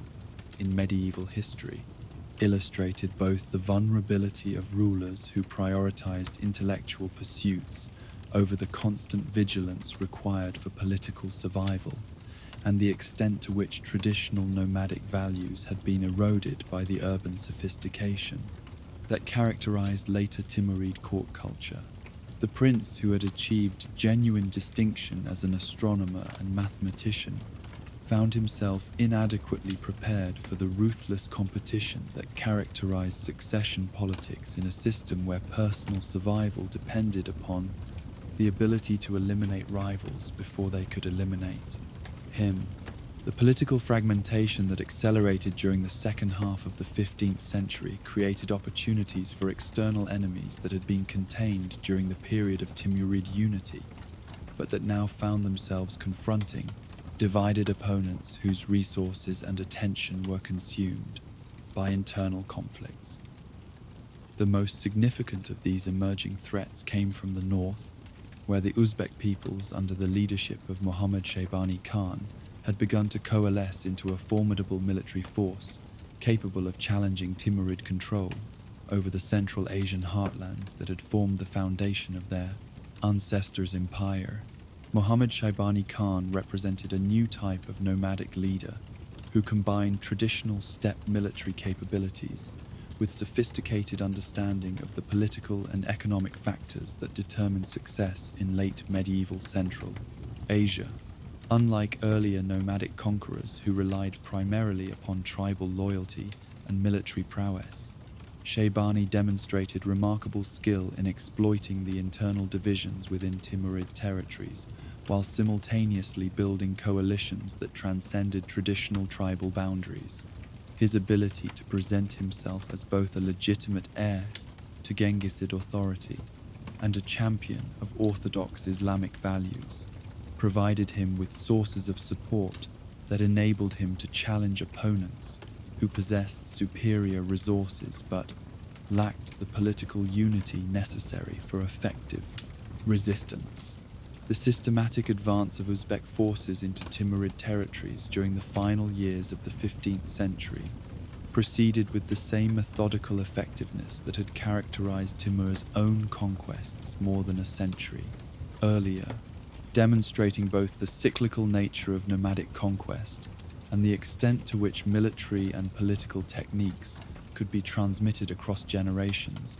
even when the specific tribal and dynastic context changed dramatically. Shaybani's capture of Bukhara and his subsequent advance towards Samarkand represented not merely territorial conquest but symbolic challenges to the very foundations of Timurid legitimacy, as these cities embodied the cultural and political achievements that had distinguished the dynasty from other nomadic states. The fall of Samarkand to Uzbek forces in 1501 marked the end of Timurid control over the city that had served as the symbol of their imperial greatness since Timur's transformation of it into one of the wonders of the period medieval world. The loss of their ancestral capital represented both a practical military defeat and a psychological catastrophe that demonstrated to supporters throughout their remaining territories that the dynasty could no longer protect the territories and populations that had been entrusted to their authority. The symbolic significance of this defeat extended far beyond its immediate strategic consequences, for it established Shaybani as the legitimate successor to Central Asian imperial authority, while reducing the Timurids to the status of regional powers, struggling to maintain control over progressively smaller territories. Among the many Timurid princes displaced by the Uzbek conquests, none would prove more significant for subsequent world history than Babur, the young ruler of Fergana, whose loss of his ancestral territories would ultimately lead him to seek new opportunities in the rich lands of northern India. Babur's transformation from a dispossessed Central Asian prince into the founder of the Mughal Empire represented one of the most remarkable personal odysseys in medieval history, demonstrating both the adaptability that had characterized the most successful members of his dynasty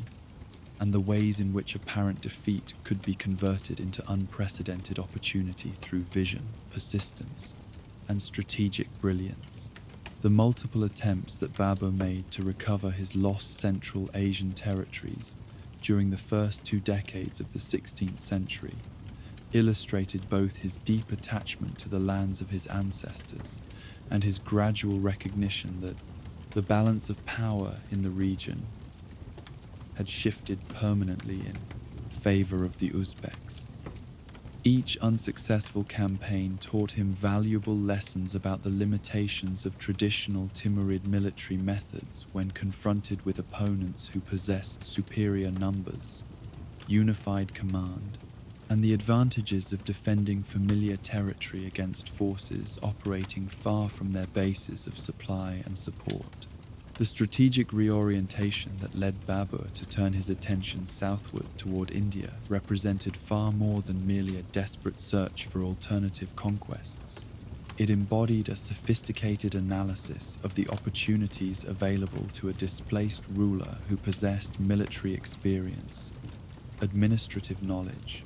and genealogical credentials that might prove valuable in different geographical and political contexts. His recognition that the fragmented political landscape of northern India offered possibilities for successful intervention that were no longer available in Central Asia demonstrated the same kind of strategic thinking that had characterized his great-great-grandfather's most successful campaigns. The establishment of Mughal rule in India through Babur's victory at Panipat in 1526 represented not merely the founding of a new dynasty, but the successful transplantation of Timurid political, cultural, and administrative traditions into an environment where they would flourish for more than 3 centuries. The Mughal Empire that emerged from Babur's Indian conquests embodied both continuity and innovation in its relationship to Timurid heritage, preserving essential elements of Central Asian nomadic political culture, while adapting these traditions to the very different requirements of governing settled agricultural populations in the Indian subcontinent. The persistence of Timurid cultural identity among Mughal rulers throughout their long reign in India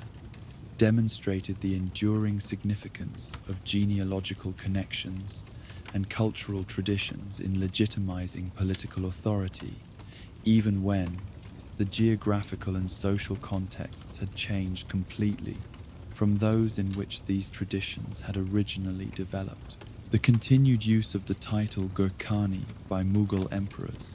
their patronage of Persian literature and art forms that reflected Central Asian aesthetic preferences, and their maintenance of administrative practices derived from Timurid governmental experience, illustrated the ways in which cultural heritage could transcend the specific political circumstances of its origin to provide continuity across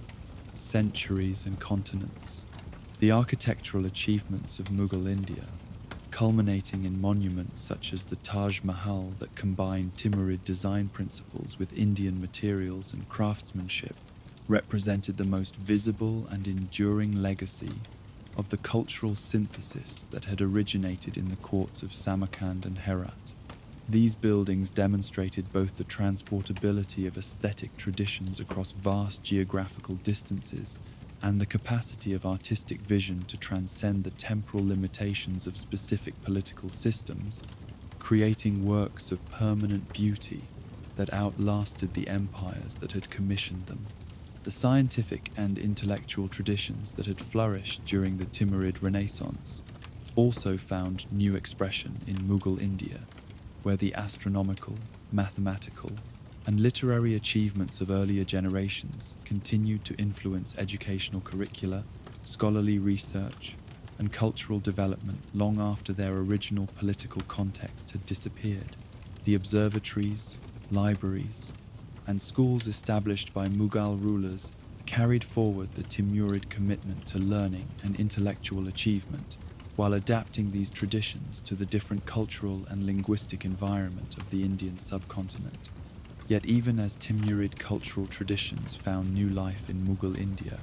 the original Central Asian territories where these traditions had first developed experienced continued political fragmentation and cultural decline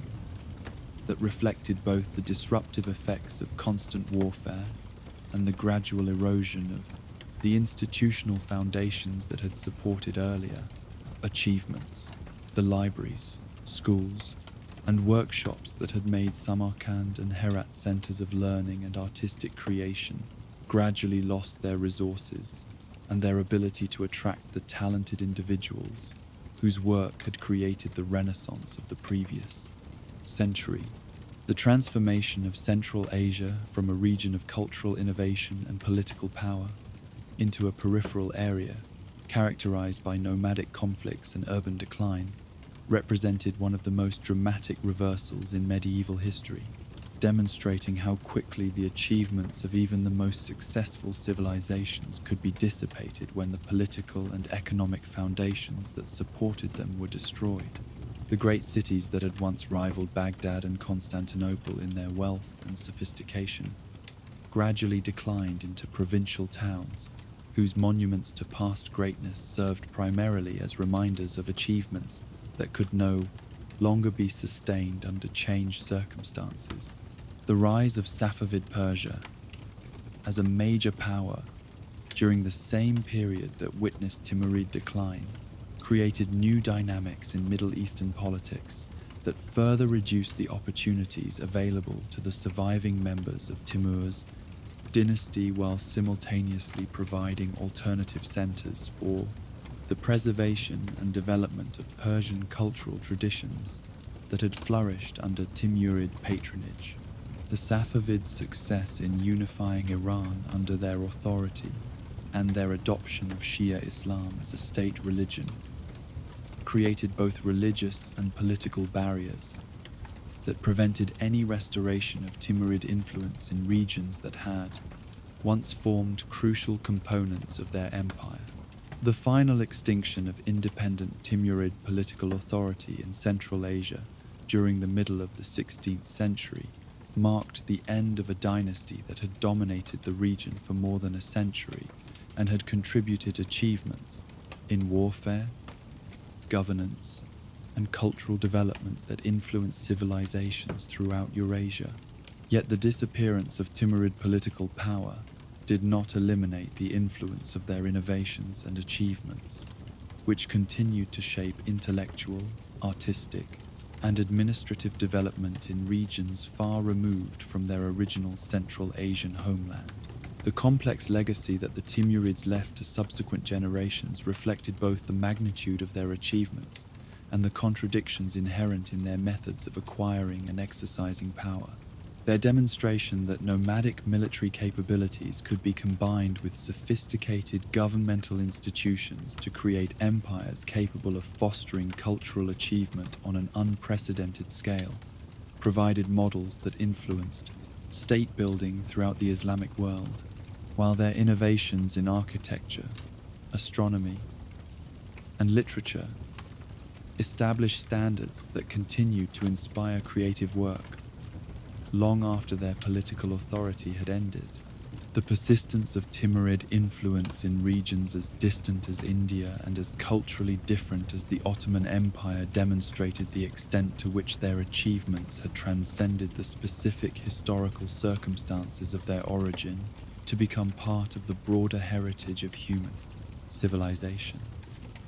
The techniques of manuscript illumination developed in their workshops, the architectural principles embodied in their great buildings, and the administrative practices refined through their governmental experience continued to influence human activity in ways that extended far beyond the temporal boundaries of their political control. The ultimate assessment of Timurid historical significance must acknowledge both their contributions to human achievement and the enormous costs that their methods of acquiring resources and maintaining power imposed upon the populations subject to their authority. Their success in transforming the wealth acquired through systematic conquest into institutions and achievements of lasting cultural value demonstrated the redemptive potential of human creativity, while simultaneously raising profound questions about the relationship between means and ends in the pursuit of civilizational achievement. The story of the Timurids, from Timur's rise to power through the final dissolution of their empire, embodied many of the fundamental tensions that have characterized human political organization throughout history. The conflict between individual ambition and collective welfare, the challenge of maintaining cultural achievement in the face of political instability, and the complex relationship between destruction and creation that has characterized so many of history's most transformative periods. Their ultimate legacy lies not in any single achievement, but in their demonstration of both the heights that human capability can reach when properly organized and directed, and the tragic waste that results when such capabilities are employed without adequate consideration of their moral and social consequences. As the profound story of Tamerlane draws to its close, we find ourselves confronting one of history's most enigmatic figures, a man whose life encompassed such extremes of human experience that he continues to defy simple categorization more than 6 centuries after his death. Tonight, as you prepare to surrender to sleep, allow yourself to rest with the weight of this extraordinary tale, a narrative that encompasses not merely the rise and fall of empires, but the eternal questions about power, ambition, and the mysterious forces that drive certain individuals to reshape the world according to their vision. In Tamerlane's story, we encounter all the fundamental paradoxes of human nature, the capacity for both creation and destruction, the simultaneous presence of wisdom and brutality, the eternal tension between personal ambition and collective welfare that has characterized every age of human history. The man we have journeyed with tonight embodied contradictions that seem almost impossible to reconcile within a single human consciousness. Yet the historical record demands that we acknowledge their coexistence within the complex personality that was Timur the Lame. Here was a conqueror whose campaigns resulted in the deaths of millions, whose systematic destruction of cities created wastelands that required generations to recover, whose very name became synonymous with terror throughout vast regions of the medieval world. Yet this same individual fostered cultural achievements that enriched human civilization, patronized scholarship that advanced human knowledge, and created architectural monuments that continue to inspire wonder and admiration centuries after their construction. The architectural legacy that Tamerlane left, scattered across the territories of his former empire, stands as perhaps the most visible testament to this fundamental duality of his nature. The Bibi Khanum Mosque in Samarkand, constructed with stones transported by 90 elephants from Indian quarries, represents an achievement in engineering and artistic vision that pushed medieval architectural capabilities to their absolute limits, while simultaneously serving as a monument to the wealth extracted through campaigns of unprecedented destruction. The building embodies the paradox of Tamerlane's entire career: beauty created from brutality, transcendence achieved through violence,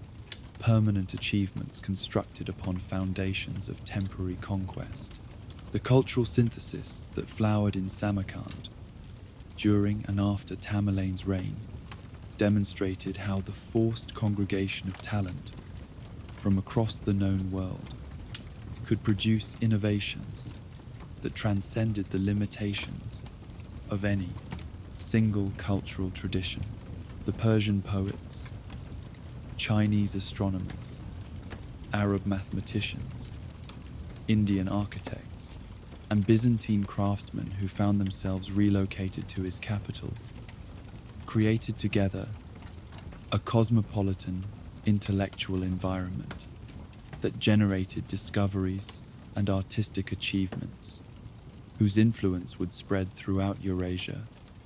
for centuries to come. Yet this remarkable flowering of human creativity was made possible only through the systematic destruction of the original cultural contexts in which these individuals had developed their talents. The astronomical achievements of the Timurid Renaissance, particularly those associated with Ulugh Beg's observatory in Samarkand, illustrate how the resources accumulated through conquest could be transformed into contributions to human knowledge that possessed value, independent of the political systems that had made them possible. The precision of the star catalogues compiled under Timurid patronage, the sophistication of the mathematical techniques developed by scholars working in their institutions, and the accuracy of the astronomical observations recorded by their instruments established standards that would influence scientific methodology throughout the Islamic world, while providing practical benefits for navigation, calendar reform, and other applications that served human needs long after the empire itself had disappeared. The literary and artistic traditions that emerged from Timurid cultural patronage demonstrated the capacity of human creativity to find expression even within political systems characterized by systematic violence and authoritarian control. The Persian miniature painting that reached new heights of refinement in Timurid workshops, the poetry that flourished under the protection of Timurid princes, and the historical chronicles that recorded the achievements and failures of the dynasty all represented forms of human expression that transcended their immediate political contexts to become part of the permanent heritage of human heritage, civilization. Yet the moral complexity of Tamerlane's legacy cannot be resolved through simple appeals to the ultimate value of the cultural achievements that emerged from his conquests, for these achievements were purchased at a human cost that remains staggering even by the standards of an age accustomed to the brutalities of warfare. The systematic massacres that accompanied his campaigns, the deliberate destruction of entire cities, and the forced displacement of populations represented forms of organized violence that shocked even contemporaries who had grown accustomed to the harsh realities of medieval political competition. The psychological profile that emerges from careful study of Tamerlane's career reveals an individual whose extraordinary capabilities were inextricably bound up with pathologies that manifested themselves in behaviors of unprecedented destructiveness. His apparent need for constant validation through ever greater achievements, his inability to find satisfaction in static accomplishments, and his compulsive drive to surpass all previous conquerors suggest personality patterns that contemporary psychology might recognize as symptomatic of disorders that, while they may contribute to exceptional achievement in certain contexts, also create enormous risks for both the individuals who experience them and the societies that fall under their influence. The strategic brilliance that characterized Tamerlane's most successful campaigns reflected intellectual capabilities of the highest order, demonstrating mastery of logistics, psychology, and tactical innovation that few military commanders in history have equaled. His ability to adapt his methods to different opponents, his systematic approach to intelligence gathering, and his innovative solutions to tactical problems revealed a mind capable of analyzing complex situations and developing creative responses that transcended conventional approaches to warfare. Yet these same intellectual gifts were employed in the service of objectives that prioritized personal glorification over considerations of human welfare or social development. The administrative innovations that enabled Tamerlane to govern territories spanning 3 continents demonstrated sophisticated understanding of the practical requirements for managing diverse populations across vast distances under medieval conditions. His development of flexible governmental structures that accommodated local traditions while maintaining central authority, his creation of communication systems that functioned effectively across transcontinental distances, and his establishment of economic policies that sustained the resources necessary for continued expansion, revealed administrative capabilities that few rulers have possessed. Yet, these governmental achievements served primarily to maximize the efficiency with which human and material resources could be extracted from subject populations for the pursuit of further conquest. The cultural policies that produced the remarkable synthesis of traditions in Samarkand and other Timurid cities reflected understanding of the relationship between intellectual achievement and political legitimacy that was far in advance of most contemporary rulers. Tamerlane's recognition that lasting greatness required more than military success, his systematic preservation and relocation of talented individuals from conquered territories, and his investment of enormous resources in architectural and scholarly projects demonstrated awareness that true imperial achievement must transcend the temporal limitations of military conquest. Yet even these enlightened cultural policies were implemented through methods that involved the systematic destruction of the original contexts in which the preserved talents had developed. The diplomatic sophistication that characterized Tamerlane's relations with other powers revealed understanding of international relations that combined traditional nomadic practices with innovations adapted to the complex political landscape of the late medieval world. His ability to exploit divisions within opposing coalitions, his skillful use of religious and cultural appeals to build support for his causes, and his systematic cultivation of his reputation as both a generous patron and a terrible enemy demonstrated mastery of psychological warfare that extended far beyond the immediate theater of military operations. Yet these diplomatic achievements served primarily to facilitate conquests whose ultimate objectives remained the personal aggrandizement of their architect. The succession arrangements that Tamerlane failed to establish effectively revealed one of the most significant limitations of his political vision, demonstrating how even the most capable individuals can be constrained by cultural assumptions that prevent them from developing solutions to fundamental structural problems. His inability to transcend traditional nomadic patterns of inheritance that divided empires among multiple heirs reflected the persistence of cultural limitations that ultimately proved more powerful than his exceptional personal capabilities. The rapid fragmentation of his empire following his death illustrated how individual genius, however extraordinary, cannot substitute for institutional arrangements capable of functioning effectively regardless of the personal qualities of particular rulers. The religious dimensions of Tamerlane's career revealed another aspect of the complex relationship between personal conviction and political calculation that characterized his approach to power.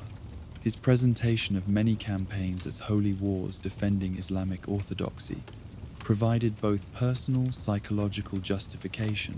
and public political legitimacy for conquests whose actual motivations were primarily secular. Yet his consistent protection of scholars and artists regardless of their religious affiliations, his employment of administrators drawn from diverse faith communities, and his patronage of cultural achievements that transcended religious boundaries demonstrated understanding that lasting imperial success required policies more inclusive than the militant rhetoric he sometimes employed for mobilizing support. The economic impact of Tamerlane's campaigns on the regions affected by his conquests illustrated both the immediate destructive effects of his military methods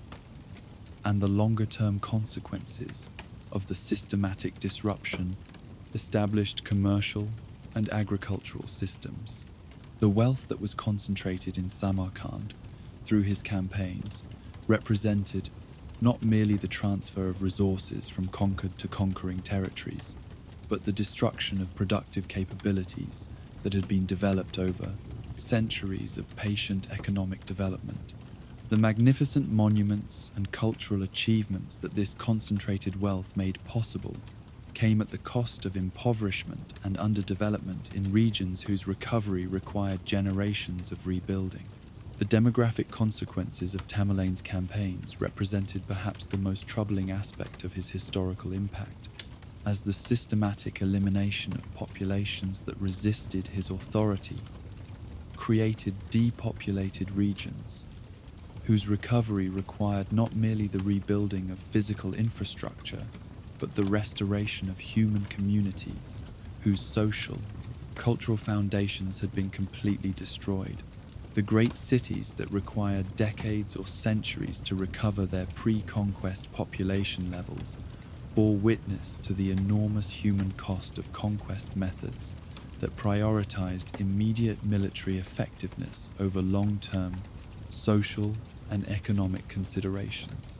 The technological and scientific knowledge that was preserved and developed under Timurid patronage demonstrated the capacity of authoritarian political systems to foster certain forms of human achievement, while simultaneously illustrating the limitations of cultural development that depends primarily upon the preferences and priorities of individual rulers. rather than upon institutional arrangements that can sustain intellectual inquiry across multiple generations. The remarkable achievements of Timurid astronomers, mathematicians, and artists were made possible by the concentration of resources and talent that conquest provided, but they remained vulnerable to the political instabilities that eventually led to the dissolution of the empire and the dispersal of the intellectual communities that had produced them. The ultimate historical assessment of Tamerlane's career must acknowledge both the magnitude of his achievements and the moral complexity of the methods through which those achievements were accomplished. His success in creating one of history's largest empires, his fostering of cultural developments that enriched human civilization, and his demonstration of organizational and strategic capabilities that few individuals have possessed, represent genuine contributions to human experience that cannot be dismissed despite the enormous costs at which they were achieved. Yet these achievements were inseparable from forms of systematic violence and destruction that created suffering on a scale that challenges any simple calculation of historical benefit and cost. The enduring fascination that Tamerlane continues to exercise over historical imagination more than 6 centuries after his death reflects both the extraordinary nature of his achievements and the unresolved moral questions that his career raises about the relationship between individual greatness and collective welfare. His story embodied tensions that remain central to human political experience. The conflict between personal ambition and social responsibility, the challenge of maintaining cultural achievement within systems based on coercive power, and the complex relationship between destruction and creation that has characterized many of history's most transformative periods. As you drift into sleep tonight, carrying with you the weight of this extraordinary story, rest in the knowledge that human nature encompasses possibilities both magnificent and terrible, that individual capability can achieve heights that inspire wonder, while simultaneously creating consequences that demand moral reflection. The story of Tamerlane reminds us that the greatest achievements of human civilization often emerge from circumstances that embody our deepest contradictions, and that the responsibility for learning from both the triumphs and the tragedies of the past remains with each generation that inherits the complex legacy of those who came before. In the end, perhaps, the true significance of Tamerlane's story lies not in any simple judgment of his character or achievements, but in its capacity to illuminate the eternal questions about power, ambition, and moral responsibility that continue to shape human experience in every age. As our journey through the extraordinary life of Tamerlane comes to its close, we find ourselves contemplating one of history's most complex figures, a man whose story illuminates the eternal tensions between ambition and wisdom, between the pursuit of greatness and the cost of achieving it. Tonight, you have witnessed the rise of an obscure tribal leader from the fragmented steppes of Central Asia into a world conqueror whose empire stretched across 3 continents, whose victories surpassed even those of Genghis Khan, and whose cultural legacy would influence civilizations for centuries to come. Yet you have also seen how even the most extraordinary achievements can emerge from circumstances that embody humanity's deepest contradictions. How the same individual who fostered some of the most beautiful architectural and intellectual accomplishments of the medieval world could also be responsible for destruction on an almost incomprehensible scale.